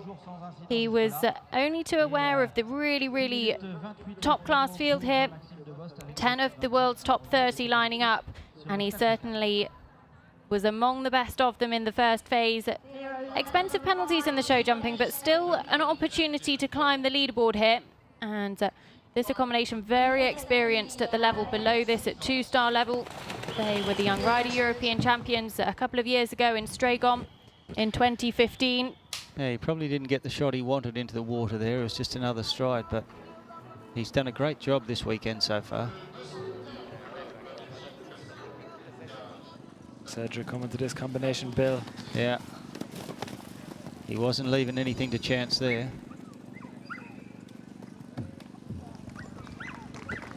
Yeah, no, Cedric, he made it happen. You saw he was a bit drifty on his line early on, but he just sat in behind him and just redirected the horse's energy to where it needed to be, and then it all looked pretty good after that. We're back with Will Furlong and Livingston. This is the phase that they need to turn around their recent form on. They have picked up 20 penalties last time out at Houghton Hall, and across last year some really impressive dressage, some really impressive show jumping, but retired twice alongside a clear inside the time. Will Furlong and Livingston, they'll be hoping to turn around this phase, and today's the day that they can deliver. Cadeau de Wap, Cedric Liard well up on the clock at the SAP Ditcham Palisade and Arrowhead. He just needs to get home now. This horse making it look really easy out there on course. Pierre Michelet's track so far jumping very well. Those open distances coming up nicely for him through the last real question, as Will Furlong and Livingston. Through the triple brush combination, Will doesn't look to be going quite as quickly as Cedric was, Bill. No, he's adding a few strides here and there, and Cedric's hugely experienced, let's not forget, so that counts for a lot, and Will's just on the way up. He's a very talented rider coming through, but you know, we'll see it in the latter riders coming in the last group, those really experienced ones. They just have that bit of mileage, which helps. Well, a new clubhouse leader, Cedric Liard, stops the clock comfortably inside the optimum time with Cadeau de Wap 50.0. That is the new clubhouse leader locked in. So the French domination in the Event Rider Masters series has been impressive. Since the beginning of last year, they took all 3 podium places at Leg 1 at Chatsworth in 2016. They've been on the podium on 2 occasions with Thomas Carlyle in 2017. What can they do here today? As we're with Marlon Josephson, Alan the fifth, looking a bit close to that corner flag, Bill. Yeah, she turned up to that. I mean, she took as tight a line as you could possibly do, and okay, it'll save her a few seconds, but she took her chances and she got away with it, so fair play to her. The horse was very clever at the bottom of the hill. So Marlon Josephson and Alan just at that big imposing hedge, and it is really quite enormous, just brushes through the top of that, sets up for the Land Rover Water. Yeah, that fence, the brush is very tall, and if you've got a particularly careful horse, they can just try and be too careful over it, and that puts them into orbit. So, you know, if you've got a really careful jumper, those fences are quite difficult. And another combination to take the 5 strides between the 2 obstacles in the water. Yeah, it'll suit some horses to go 5, but the ones that travel with scope, you'd be dearly wanting to get across there on 4. So we're into the top 15 here, leg 4 of the Event Rider Masters. Bill Levitt joins us in the studio along with Echo Ratings at Durnburn. The reverse order cross country promises to mean that we won't know the winner until the last horse crosses the line this afternoon. Will it be the first German winner? Mikael Young will be the last to go. He is our show jumping leader with Star Connection. Will Furlong, meanwhile, Livingston, he looks to be down on the clock. We'll do a clock check for him at the water. He can only afford to be 3 seconds over to go ahead of Cedric Liard. And actually, he's got a minute on the clock to get home, so I think he's going to be at least 30 seconds down here. And he's having to work quite hard, Bill. Yeah, he's just, you know, he's just taking his time. He's popping, what we call popping away. You know, he's not riding forward on those forward distances, which you have to do in these sort of competitions. So, but he's certainly not going to be as competitive as some. He's been adding, and just the whole you know, looking at the round, it just looks a bit slower.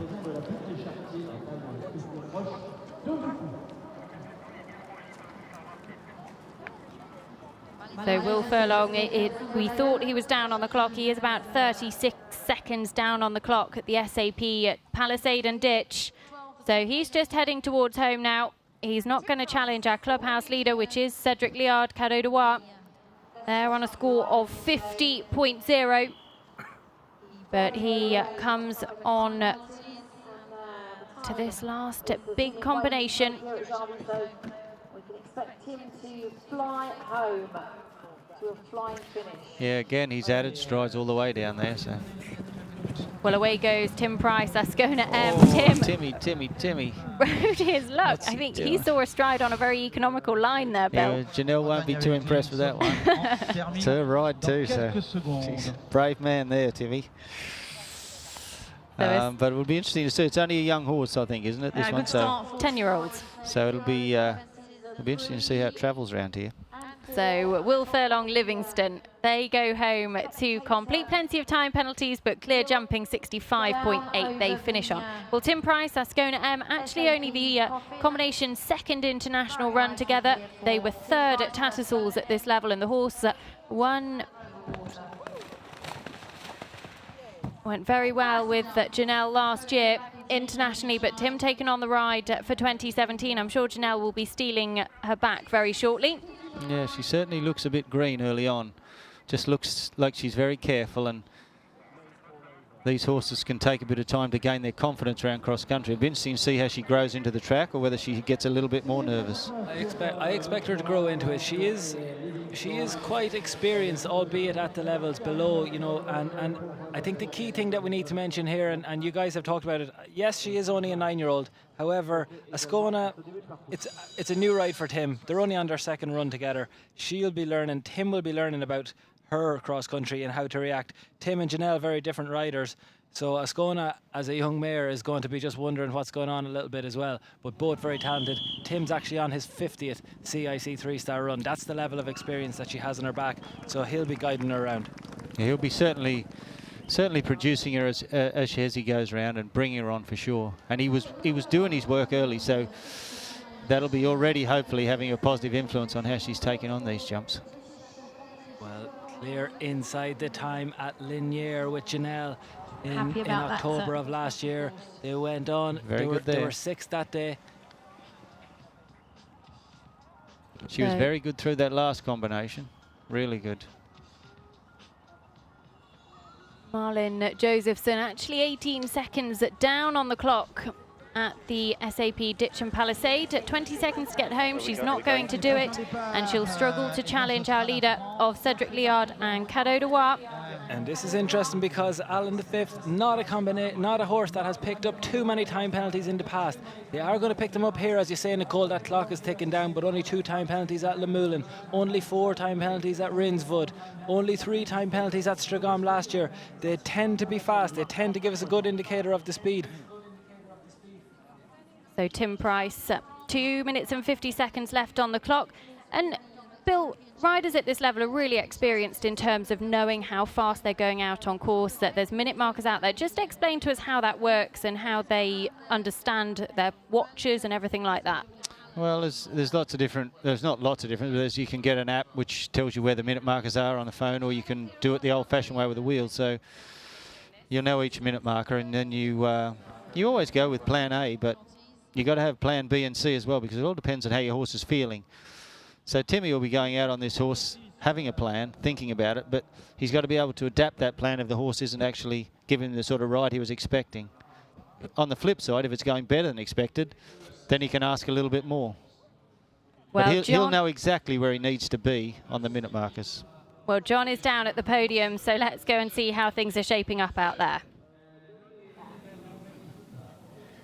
Cedric, our first on the live rolling podium. Cadeau really gave you a gift today, a present. Yeah, it was very good in cross country today, very good.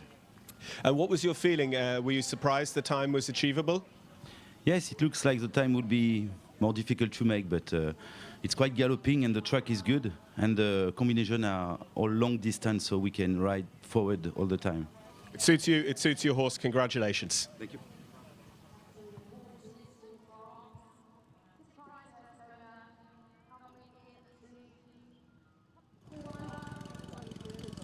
Well, back with Ascona M. Again, a little bit of greenness going on there, but Tim got the job done. She does seem genuine enough, though, you know, to be on an extra stride down to those brushes and still prick her ears and try and jump the other two. It's a good effort.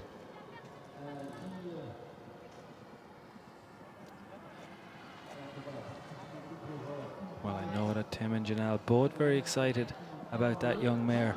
Here we come back to Trouble Fête. This is the brother to Upsilon.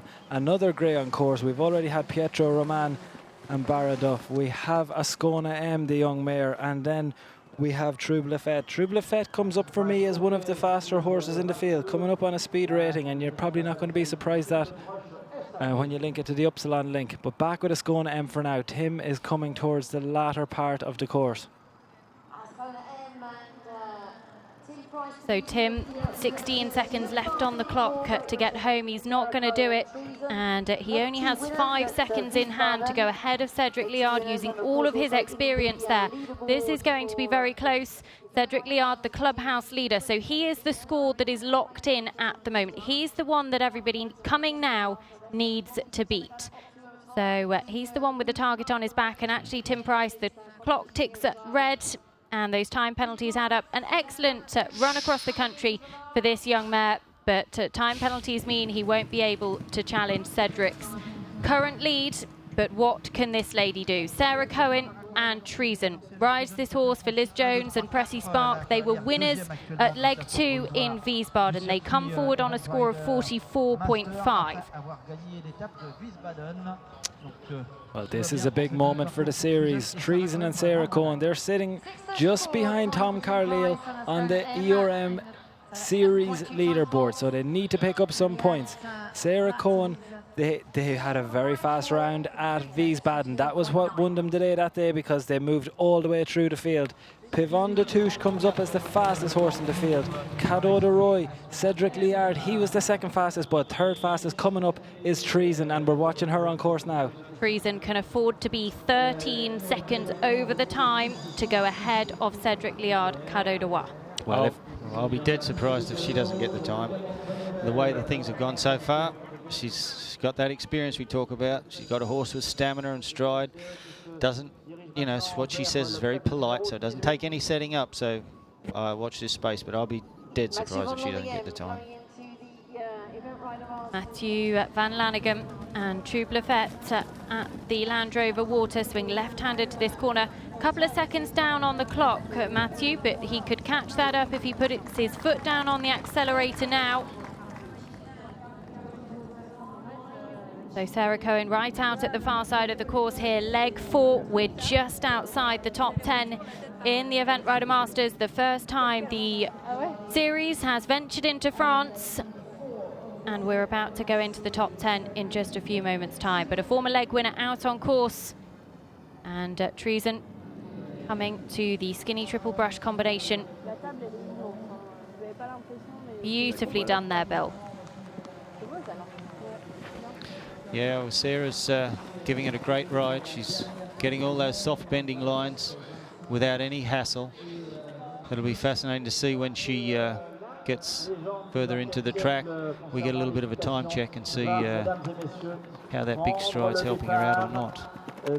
Trouble Fête coming towards the end. This is going to be tight for time, but I think he's going to do it. This is a former winner. Matthew has won this in 2015. Trouble Fête has never been to Jardy before, but this is going to be a successful day. He can afford to be 13 seconds over the time to go ahead of Cedric Liard. He just needs to clear the last. He's very sensible, takes a pull, pushes on through the finish, and he is going to be our new clubhouse leader. He's going to the top of the podium, and it will be a French one too as things stand, but a super round for Trouble Fête. Well, Sir Mark Todd went on to the Event Rider Masters podium for the first time in his career last weekend with a great third-place finish at Barbary with Leonidas. He brings his London Olympic ride NZB Campino here on a score of 44.0.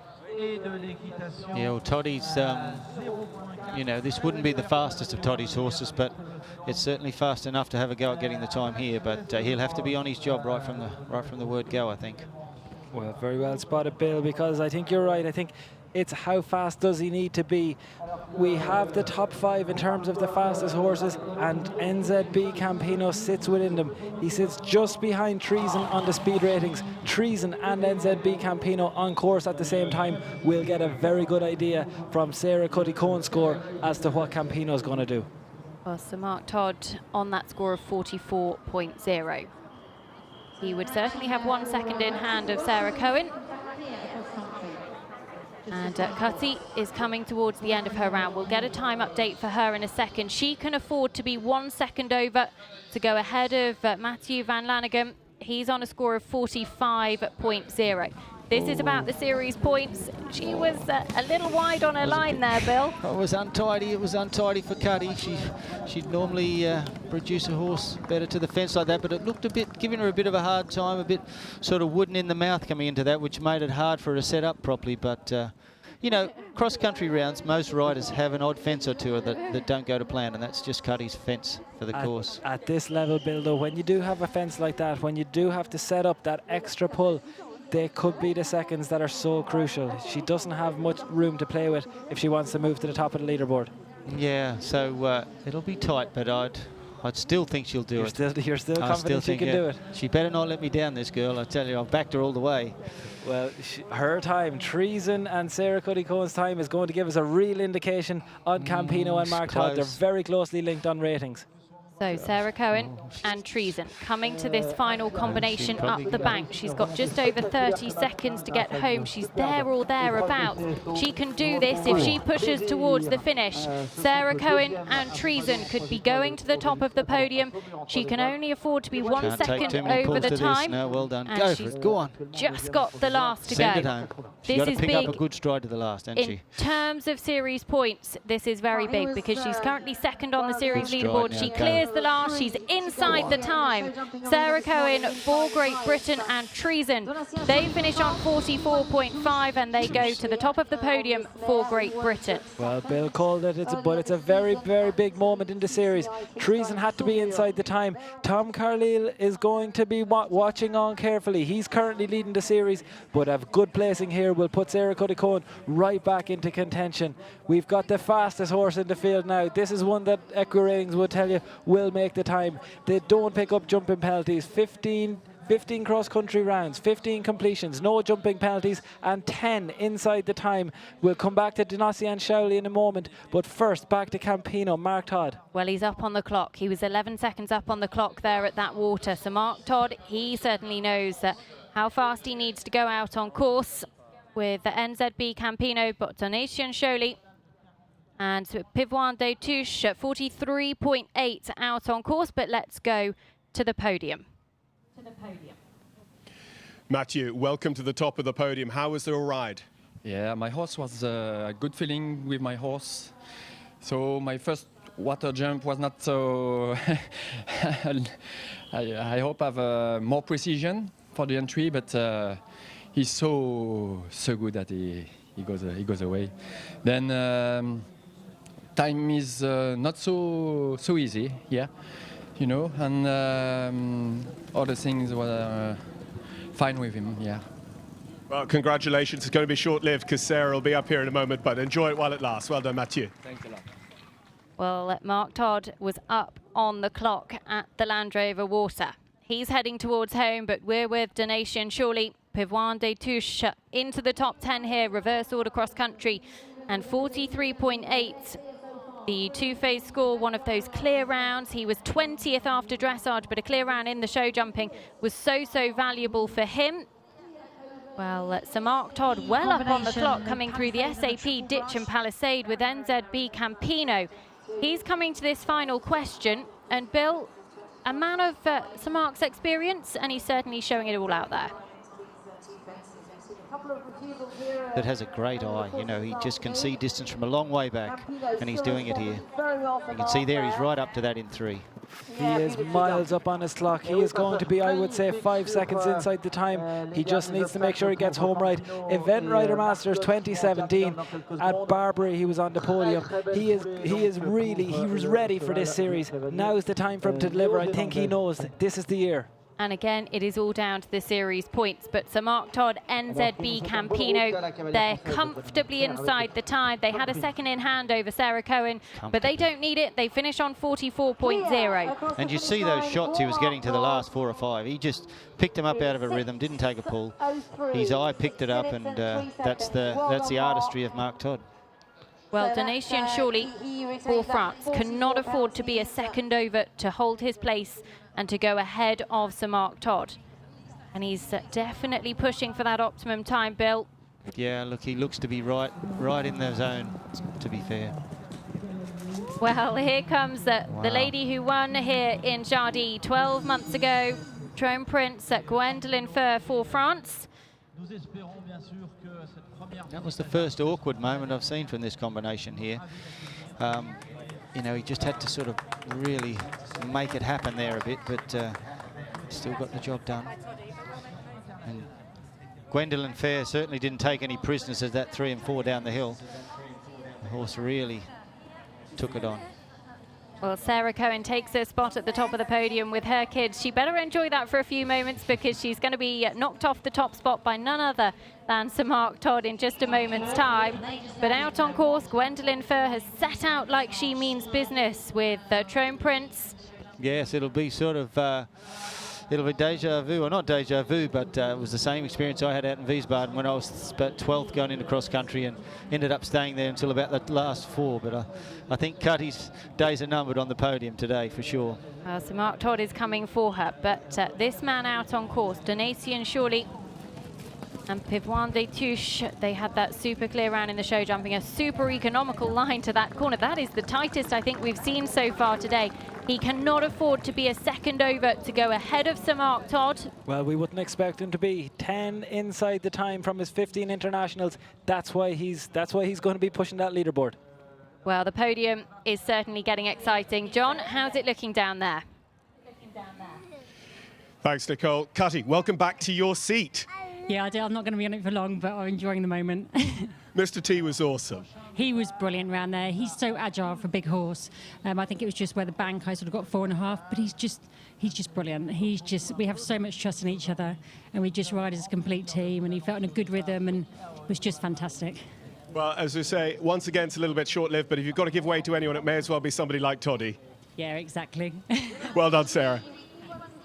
Well, I'm not sure how comfortable Toddy needs to get on that podium either, because this man is scorching home. Donation surely and Pivoine des Touches at 43.8. They can't afford to be a second over, but they've over 30 seconds left on the clock, Bill, if they can clear the last. Doing it easy, doing it on the bridle. Yeah, first one that I've seen that's just cantering home. Yeah, very good. We're going to have a new leader here. Leg 4 of the Event Rider Masters, Donation surely and Pivoine des Touches, 43.8. 18 seconds inside the time, comfortably inside, and he's going to go onto that podium, take over from Sir Mark Todd. Well, let's not get too comfortable. We've seen 3 very fast horses in a row. They all made the time, Treason, Campino and Pivoine des Touches. But however, that's the top 5 of the fastest horses in the field gone. We're now moving into a time when we're going to see there's 3 to come. Chico Bella, Senor Medicot and King de Brio. They're all very closely linked. Each of those will give us a read on the other one, but it's not going to be as easy as those last 3 have just made it. You're dead right, you're dead right. Bettina's got her horse in Senor Medicot, and it wouldn't be the most confident, fastest horse cross country. Takes all Bettina's experience to, it's growing in confidence, but it wouldn't be the easiest ride, that's for sure. Well, Bettina Hoy, the newly crowned German national champion, goes to that big brush. She was our dressage leader, 31.4, but 1 pole down and time penalties in the show jumping were costly for her. 40.4 though still leaves her in 7th. As Sir Mark Todd, well, he's enjoying top spot on the podium for a few moments longer. Let's go to John. Thanks, Nicole. Yeah, it's going to be another short-lived one, Toddy, but Campino went super. Yeah, no, he was great. You know, he's a very experienced campaigner now, and you know, when I walked the course, I thought this is quite straightforward, and everybody was saying, you know, don't underestimate it, it's going to cause problems, but, you know, he's so experienced, he just cruised around very easily, so it was great. These French guys, they have some home field advantage here. They really know how this place works. Well, I don't know whether it's a home field advantage, they're just good. So, you know, fair play to them. Well, that's coming for one of the very best. Well done, Toddy. Thank you. Well, Gwendolyn Furr is heading towards home. She has 3 seconds in hand over Sir Mark Todd, but we're with Bettina Hoy, Signor Medicott, right out at the far side of the course at these white rails. Just takes a moment to set up for those. Signor Medicott kicks away very nicely on a straight international victory run of 4 in a row. That started at Blenheim last year in the CCI long format class, and then wins at Chatsworth, Houghton and Lamoulen so far this year. But Gwendolyn Furr, Trone Prince, well up on the clock, this combination, one of the fastest in the field. And in fact, they have 3 seconds in hand. Yeah, looks like it'll be another one inside the time, and Bettina's horse is looking quite confident as well, so it'll be fascinating with these last few. This one's going to be closer to the time, but don't forget, we are looking at the defending champion. She's back to defend her crown. She came here last year with just a 9-year-old Trone Prince. This year, a 10-year-old. They won last year. They're not going to win this year by the looks of things, but they're going to push things very, very close. She's done everything she can. Well, Donatian Sholey is our current leader at the moment. He's not going to be for much longer, because through the finish, comfortably inside the time, Trone Prince, Gwendolyn Furr for France, 42.4. That is her final score. And all these riders, you know, they're sort of, not only are they going fast cross country, but they're doing great dressage, and they're jumping clear rounds over really difficult tracks. So take your hat off to them. They're really producing some great results. Well, we've got Andrew Hoy on course, Cheeky Kalimbo. So don't forget what you've got to do. There's a lot to do in a cross-country round. You have to jump clear, and you have to be inside the time if you don't want to add penalties. Cheeky Kalimbo, he's cheeky by name, sometimes can be cheeky by nature in this phase, can deliver very, very good cross-country or dressage, but it won't be worth anything if he doesn't jump clear here today. Well, Gwendolyn Furr is our clubhouse leader at the moment, so her score is locked in. She will be going to knock the competitors off the top spot of the podium. Sir Mark Todd enjoying his time on there for now, as Andrew Hoy, Cheeky Kalimbo. Yeah, well, this horse is certainly a complex little horse, and it's just, you never know when it's going to produce the results. Some days it does and some days it doesn't, but it's certainly not one of those that you can rely on. Absolutely. You've never got this one home clear until it goes through the flags. Well, Bettina Hoy and Signor Medicott. Bettina 4 seconds in hand to go ahead of Gwendolyn Furr.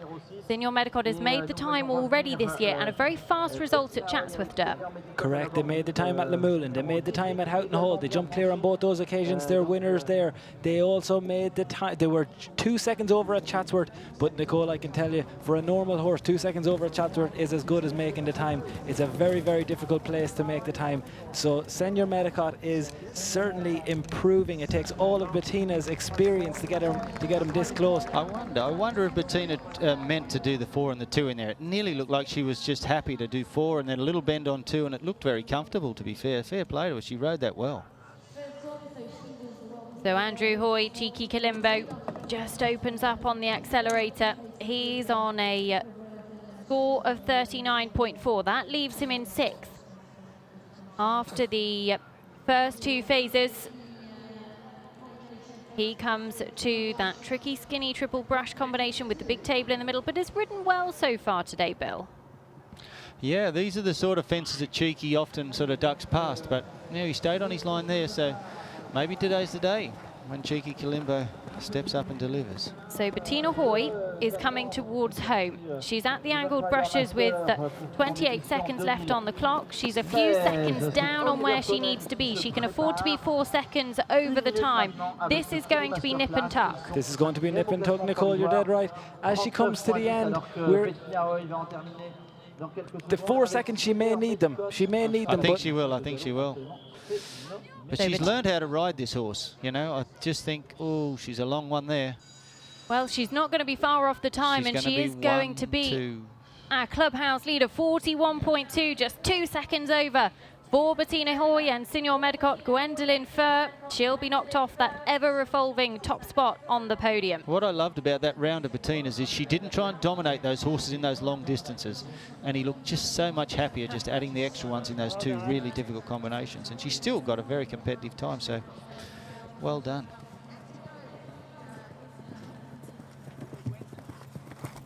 So Gwendolyn Furr going to enjoy that top spot for a few moments before Bettina Hoy comes and knocks her off. as Andrew Hoy and Cheeky Kalimbo. Just the 1 second down on the clock. That's not bad going, actually. He could look to catch that up with Cheeky Kalimbo. Time not going to be the issue for me. Andrew, one of the most experienced riders in the world, always delivers in the different phases. What we've been talking about all the way along. Can he get Cheeky Kalimbo home without a jumping penalty? If he can, he's going to be very, very competitive. I would forget about the time. Just make sure we get this horse home with a jumping clear. He's been doing everything right so far. Yeah, I'd agree, Darren. He's given it a good ride, and the horse looks confident. It's that those last few, the big water jump with the angle brushes and the angle brushes at the end. Well, what can this man do? It is the 2016 series champion, Oliver Townend, away with Cooley Masterclass. Clear of the first four as Andrew Hoy, Cheeky Kalimbo coming to the Land Rover Water. But let's go back to the podium. Oh. Thanks, Nicole. Gwendolyn, right out in front now. You're our leader so far. A good round. Yes, it's a very good horse, and I'm very happy. And you were very fast. Yes, it's very fast horse. Well, good. You put it all together. You're in front at the moment. Well done. Thank you. So Oliver Townend's Cooley Masterclass coming forward. They were 5th after show jumping, moved 5 places up with that incredible clear round in the show jumping. One of only 3 to add no penalties in the second phase. But Andrew Hoy coming towards home. Cheeky Kalimbo, 40 seconds left on the clock as he makes that turn back towards that. He's going to be tight, actually, and he can only afford to be 4 seconds over to go ahead of Bettina Hoy. No, I don't think we're going to make the time here, and I don't think 4 seconds is going to be enough. He takes a long one, but that's what he does. That's what he does. And this is what we've been warning against as we go along, Nicole. And that's a real shame for him. He was long at the first element. I think that's more the problem. He was too far off the first one. The horse put in a massive jump, frightened himself a bit, and then lost his confidence for the last element. So it's a shame for Andrew, but you know, you can only ride what's underneath you, and he's just not the most super confident in his own abilities, Cheeky Kalimbo. Hugely disappointing for Andrew Hoy. We'll come back to that because Oliver Townend Cooley Masterclass is on course. Cooley Masterclass, we saw Bettina Hoy, who was on a run of straight victories. Cooley Masterclass the same. This horse does not come out often, but when he comes out to win. He won at Burnham Market in 2017. He won at Burnham Market in 2016. He's always delivered in the first phase. Hugely reliable. He usually jumps clear. Now we're into that final phase. He's got one of the most experienced cross-country riders on his back. Today is the day that Oliver Townend's Event Rider Masters series gets underway. He has 5 seconds in hand of our current leader, Bettina Hoy and Signor Medicott. I don't think we'll have to worry about the time with Ollie. I think he'll be fine with the time. It's he's a real winner. A real winner. Well, there was a 20 penalties on Cooley Masterclass's record, but you've got to go all the way back to 2014 to find it. Oliver Townend, hugely reliable as a rider, and also he's on a hugely talented horse here. So the really interesting thing about this one, guys, is that it took until Gatcombe until we had Oliver Townend's challenge last year. This is the defending champion of the Event Rider Masters. He won it last year on Kilnabril and Evo. Nobody's ever won on 2 separate horses in the Event Rider Masters. He's putting down the challenge today on Cooley Masterclass. Well, look at that, 11 seconds up on his clock as he jumps into the water at the 16th.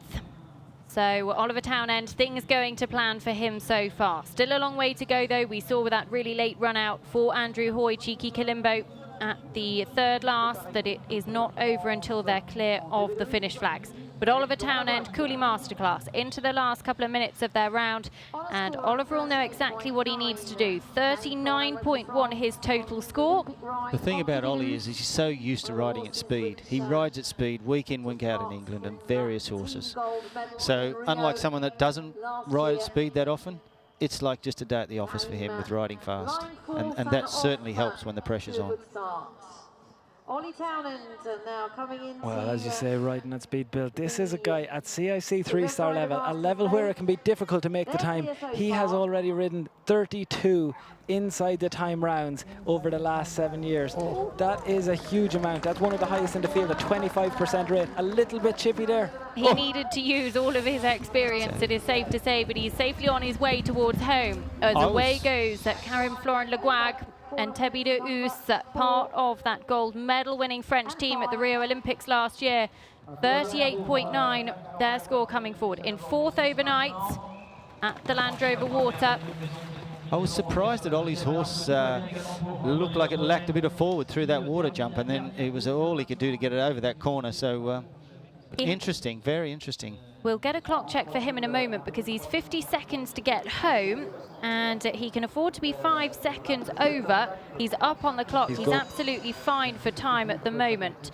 He would need to be jumping these angled brushes with about just under 28 seconds on the clock. So if he can stay clear, Oliver Townend is on target to get home inside the time. No matter what happens from here, Nicole, he's going to pick up series points, and this is the beginning of his challenge.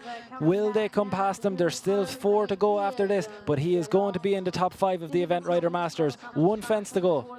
So Oliver Townend down to the last. The time is absolutely fine. He clears the final fence, and he is our new clubhouse leader.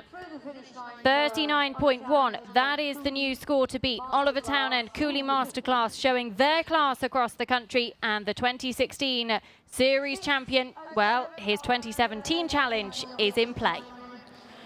Yeah, well, you'd have to say Ollie's, he'll come home with a rush in this series, no doubt. And Tebi de Oos and Karim Florent-Leguag, 1 pole down in the show jumping. He was disappointed with that 38.9, the two-phase score that he brings forward. Cannot afford to be a second over the time to go ahead of Oliver. Every second counts now out on course. Well, every second counts, but we got to go back to those jumping clears as well. He doesn't have too many clear inside the times on his recent record. He picked up time penalties at Bramham, Blair, Poe, Chatsworth, Rio and Samur. However, if we look at what we've got in front of us, a 12-year-old stallion, how have the French stallions performed for us? Upsilon is the current record setter, the record setter at Event Rider Masters. Trésor Mail, another French stallion, was inside the time at Barbary last week. In Tebe Dehu, he has to turn around recent form, retired at Samur, picked up 20 penalties at Rio. He wants to be on that European team, which has been picked for France this week. Let's keep an eye on this. So Tebi Dehu on 38.9. As I say, can't afford to be a second over. Let's take a look at his time as he comes to this water, because I think he looks like he's absolutely fine. Needs to be jumping in with 2 minutes and 23 on the clock. He's 11 seconds up. He doesn't need to worry too much about the time. He's on target. He needs to keep clear. Yeah, the horse looks to be travelling well. It doesn't probably look the most natural galloper, but it's certainly looks well within itself at the moment, definitely. And Karim Leguag, one of the most experienced riders around this particular track. The Frenchman has been here on seven previous occasions. He has been clear jumping into cross country on 7 previous occasions. He's never had Tebe Dehu here at Jardy, but he knows what he's doing. Yeah, those level of experience around this facility will definitely help when he comes to these last few fences, but it'll be interesting. There's no room for error. Karim Leguag in 4th coming into this final phase. The big questions, the corner going in, goes for the 3 strides, Bill. Yeah, it's hard work there. He really had to make it happen, which is what you have to do as a rider sometimes, but and to be fair, it's not always pretty, but as long as it works. Yeah, well, the horse needs confidence from the rider every now and then. You know, the horse is thinking, wow, is this what I have to do? And then the actual, the jockey has to say, yeah, that's what we have to do, make it happen. Here comes Gemma Tattersall, Chico Bella P. Gemma, a huge player in the 2016 Event Rider Masters Series. She's back this year. Chico Bella, a horse that we haven't seen since the final leg at Blenheim in last year's Event Rider Masters Series finale. She's back.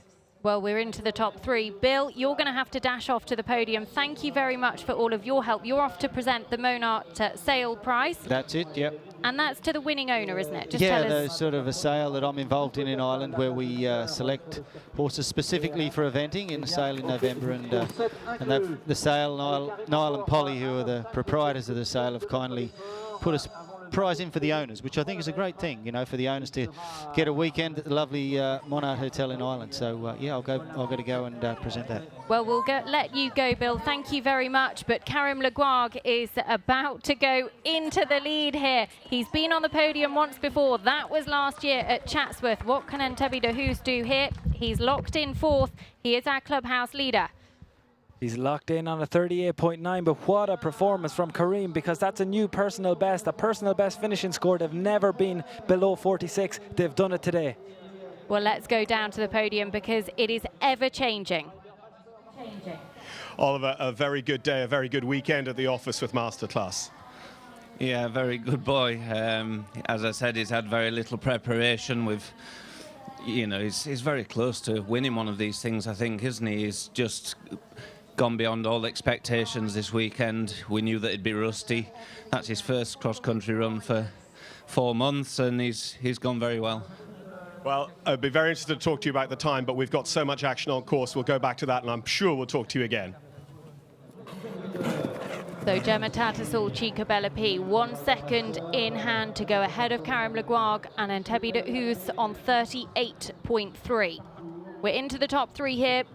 Leg 4 of the Event Rider Masters, and this young lady is all about the series points as well. She won at Chatsworth, she missed Wiesbaden, and she had a good 7th place at Barbary last weekend. Well, Nicole, you're talking about one of the fastest horses in the competition. Chico Bella P, we know she can deliver in every phase. This 13-year-old mare, we don't see her often enough, but when we do see her, she really delivers. We're talking about a horse that has 2nd at Barocca d'Alva last year. She won Bramham, she won Bergam, she was 6th at Belton in the CIC 3-star Air last year. You're talking about a hugely experienced horse inside the time in 9 of her 15 runs. And she's just where she needs to be. She's 1 second down on the clock at the water at 16B. So Gemma Tattersall and Chica Bella P riding for Christopher Stone, who has been such a huge part of the Event Rider Masters series. How good would it be for Gemma to put this horse on the podium this weekend? She's so special to the entire Stone family, to the entire Tattersall family as well. They've worked so hard to get her back to top class competition, and we're watching her come towards the Land Rover water. She's got 1 minute and 40 left on the clock. I wondered if that time is just ticking away slightly.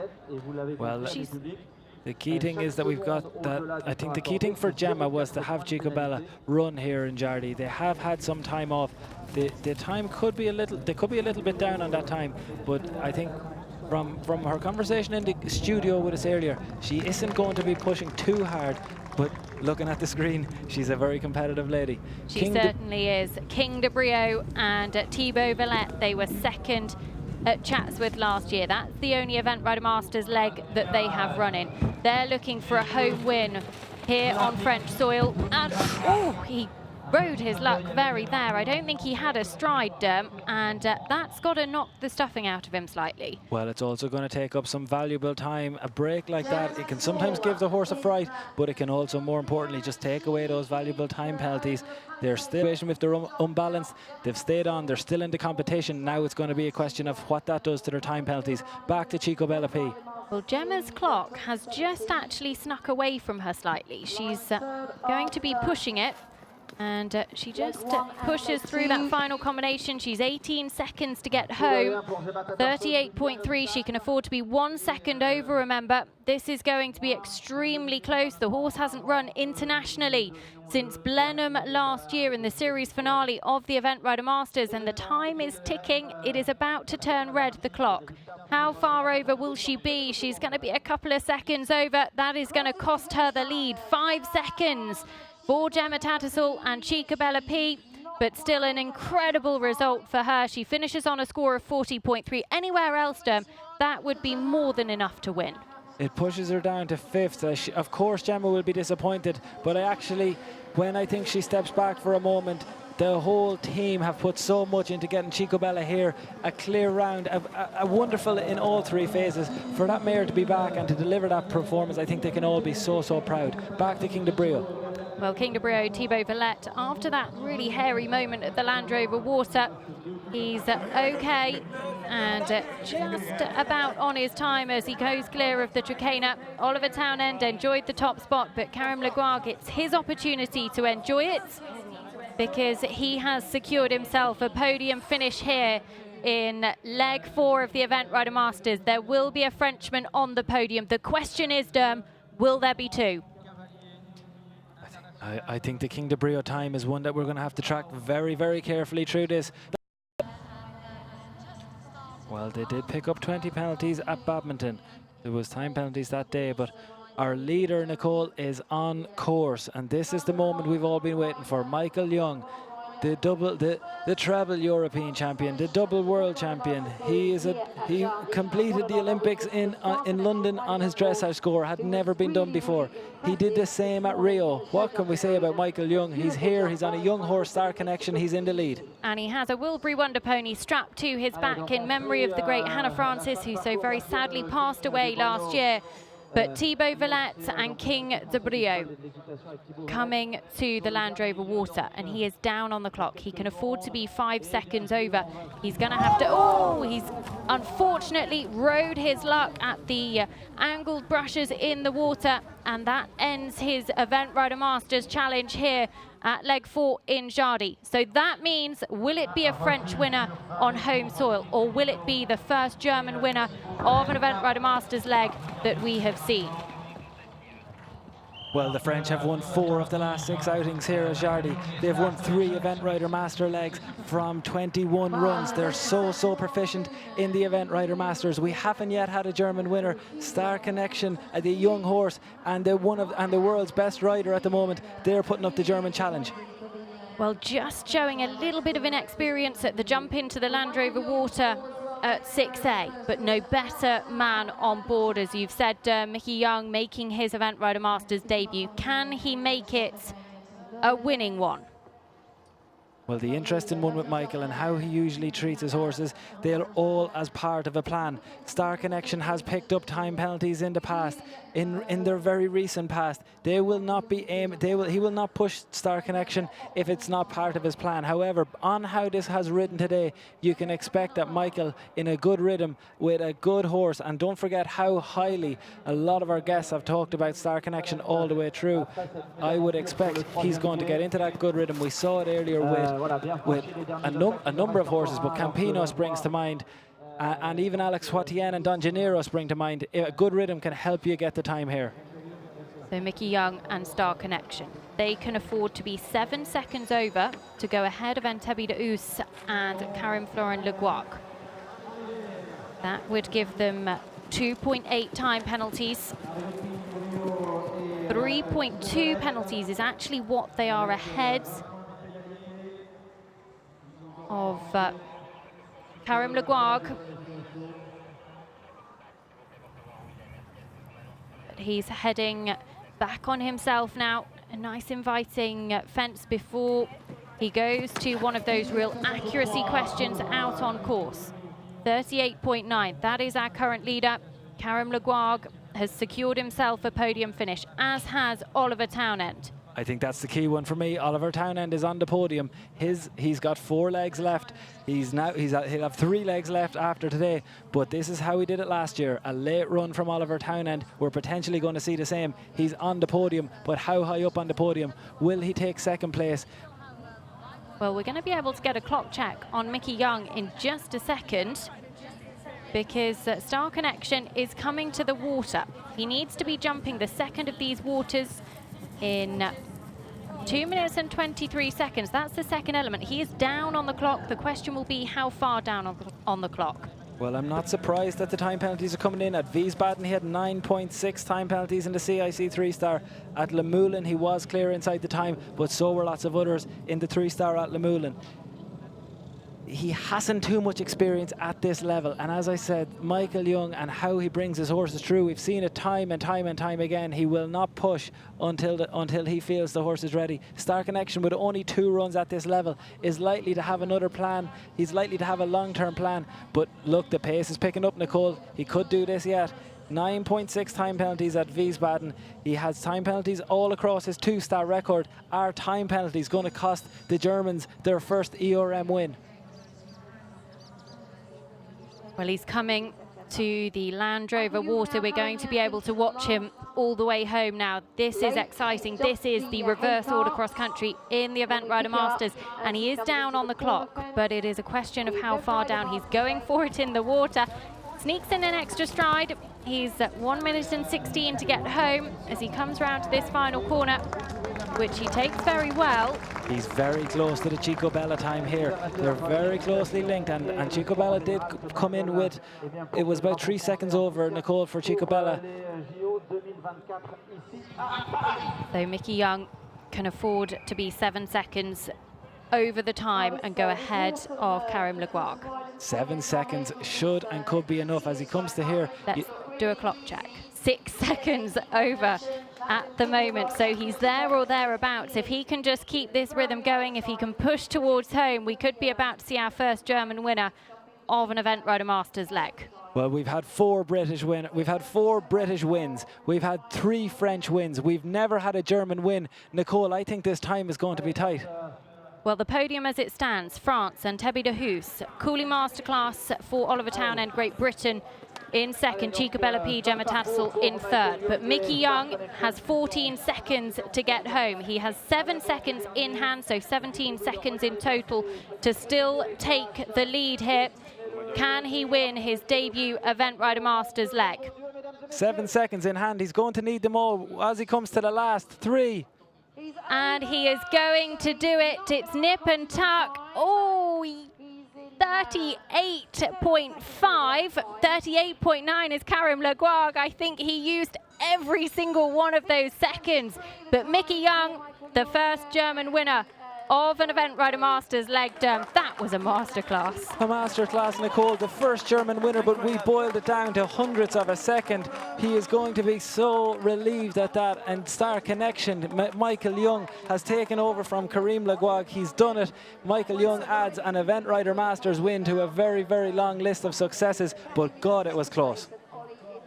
Well, it certainly was. We shouldn't have doubted him, but Michael Young, the first German winner, and it means that Karim Le Guarc, well, he can enjoy that top spot of the podium for a little bit longer because he's secured his second podium finish in an Event Rider Masters series. And from an Equa Ratings perspective, just sum up how impressive that victory was. Well, so hard to read a young horse like Star Connection because you can never tell at what stage the rider is going to decide today's the day to push the button. He only has 2 CIC 3-star runs on his record up to now. He was clear inside the time at Le Moulin, but it's hard to get a read from Le Moulin when so many went inside the time. 9.6 time penalties at Wiesbaden, but it's a very different type of track. We know how good Michael Young is. We didn't know how good Star Connection is. He's shown us today. Well, we had Tom Carlyle in the studio for the show jumping this morning. He said Star Connection is the best jumper that Mickey Young has ever sat on. That's a double Olympic champion we're talking about. And, you know, it just goes to show he is truly a master. And very quickly, the grooms are on hand to make sure that all of the horses' needs are attended to. And just a chance for us to mention the ERM Supergroom, because you can vote for your ERM Supergroom. Use the hashtag on Twitter, because all of these horses, as they finish each of the phases, they get the best possible care. And that's all we can ask for, because they've just gone out there and given us everything.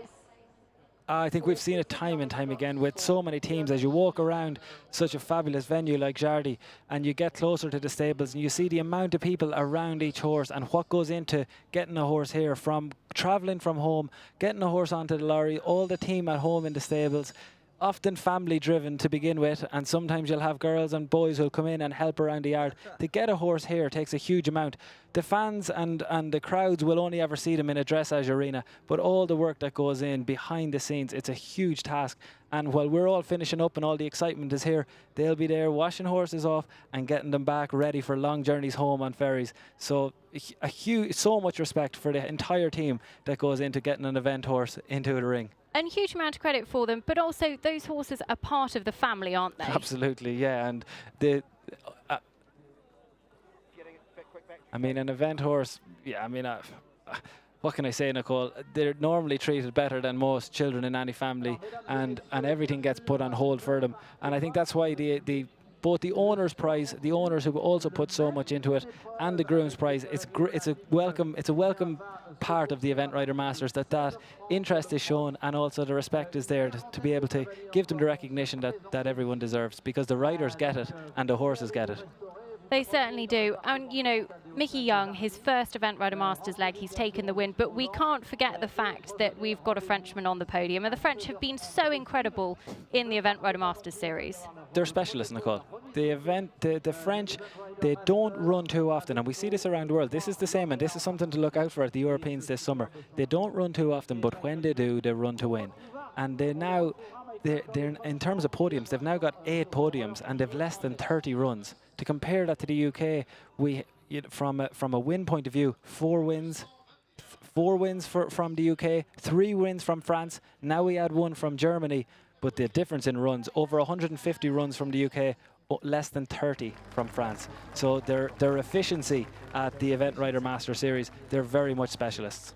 Well, it was excitement until the very end. We are about to have our last podium change, so let's head down to John.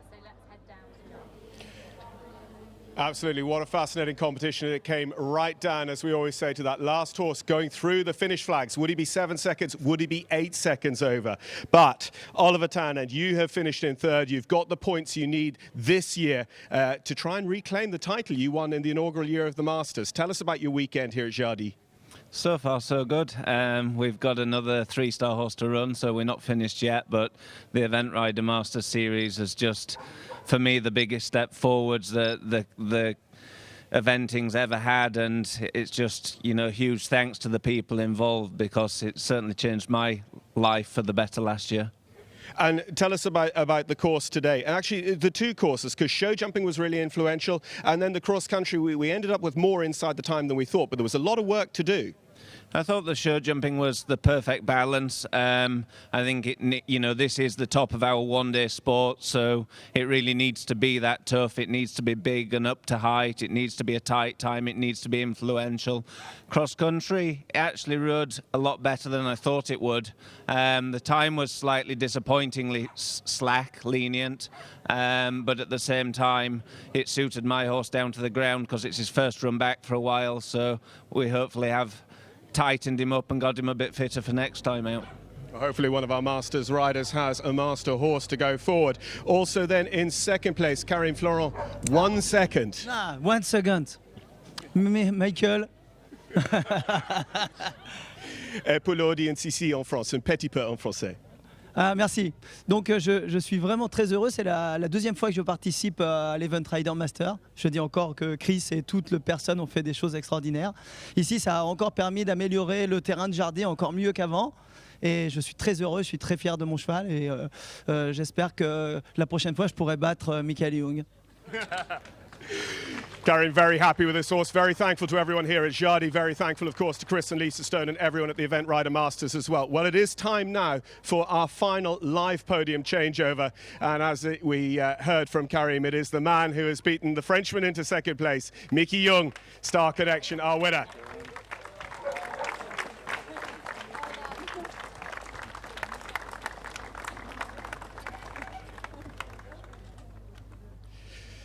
So you've won just about everything there is to win. Now you've won an Event Rider Masters. Yeah, nice to win. Nice to be here. Thank you. You're a computer. Sometimes people say you're a Terminator with a computer in your head. You know, you could only afford 7 seconds, so that's what you did. Yeah, that was really my plan. No, in the end we were really lucky with the time. I feel that Star Connection had not the best experience from the last years, but in the end is an amazing horse, and he did everything. He jumped every corner, every question well. I need sometimes he need a big help in the situation. For example, in the water, I have to change my plan quickly. But I think with a few competitions and a bit more experience, it will be a really amazing horse. And you saw our competition from the sidelines at Wiesbaden. Did that make you eager to join the Masters Series? Yeah, sure. It's a very nice series, and is very important for us riders, and a very big help that we can win a bit money on the competition, because the life with the horses is very expensive. The traveling, you need so much supplements and everything that we can take care about them, and yeah, it's a very big help for that, and with the sponsors, and we have to say thank you for that. Perfect, boys. Thank you so much. Congratulations, Oliver, Karin Florent, and Michael Jung, our winner. We'll be back for awards in just a few moments' time. Well, what a finish to leg 4 of the Event Rider Masters. Let's take a look at the leaderboard, and it is 3 different nations in the top 3: Germany, France and Great Britain. Important series points: Oliver Townend and Gemma Tattersall. Bettina Hoy, she didn't win this time, but our dressage leader put in a very strong performance and will be one to keep an eye on for those European Championships with Senior Medicot. Sarah Cohen, a top 10 finish for her with Treason. She's been top 10 in all 3 of her Event Rider Masters legs so far this season. And the French, well, they had plenty of combinations up in the top 20. Cedric Liard with his 4-star ride, Cadeau d'Oie, and he finishes on a score of 50.0. One of my favourite horses of the weekend, Heel Van Hoosha and Azrael, they did a great round across the country. Pietro Roman making his Event Rider Masters debut for Italy with Barra Duff as well. They put in one of the fastest rounds of the day in the final phase. Andrew Hoy, Cheeky Kalimbo, things not going to plan for him. That late 20 penalties cost him a challenge for one of the podium finishes for Australia. But let's face it, we know the Event Rider Masters series is drama from start to finish, and it was unfortunately elimination for both Karen Donkers and Anna Sima out on course. Pierre Michelet's track causing plenty of problems. The time perhaps not quite as influential as we might have anticipated, but the series leaderboard, well, the series leaderboard is going to be very influential going forward to Gatcombe for leg 5. Gemma Tattersall picks up valuable points here, takes over at the top of the leaderboard from Thomas Carlyle for France. He sits down in 3rd. He wasn't here this weekend.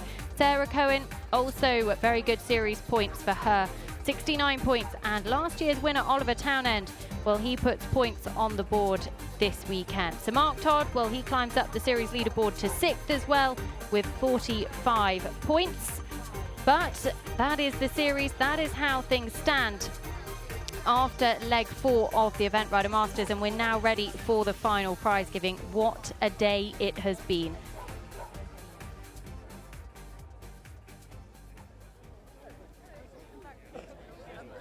Welcome, ladies and gentlemen, to the Jardy Eventing Show for leg 4 of the Event Rider Masters and our prize giving.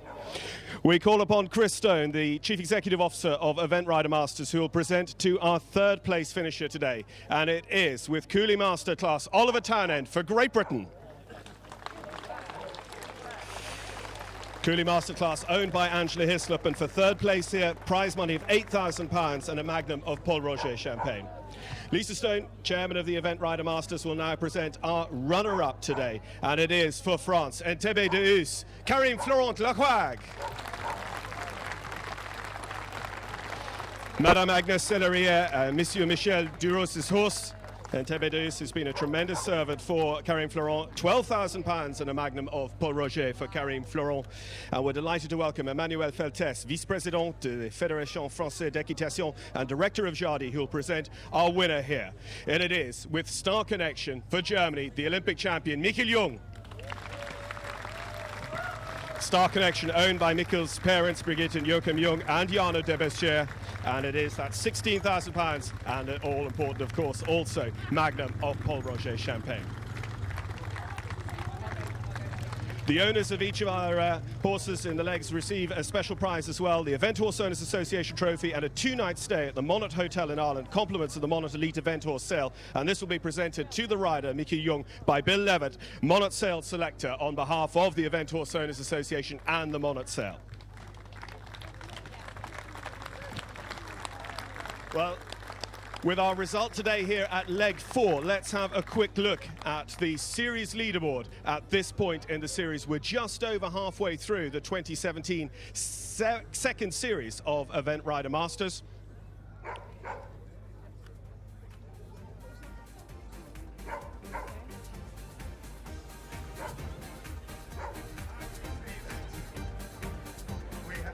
Equal fourth, Bettina Hoy and Andrew Nicholson. Tom Carlisle for France, our winner, of course, at Barbary with the great Upsilon. He's in third. Sarah Cohen now, her points today, and also at Wiesbaden moved up to second. Gemma Tattersall is our leader of the series. But back to the podium because Corey, watch your we are concluding the action here at leg 4. Thank you to France's Jardy International Eventing Show for hosting us. Join us again on the 5th and 6th of August at the Festival of British Eventing at Gatcombe Park for the next Event Rider Masters.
Here at leg 4.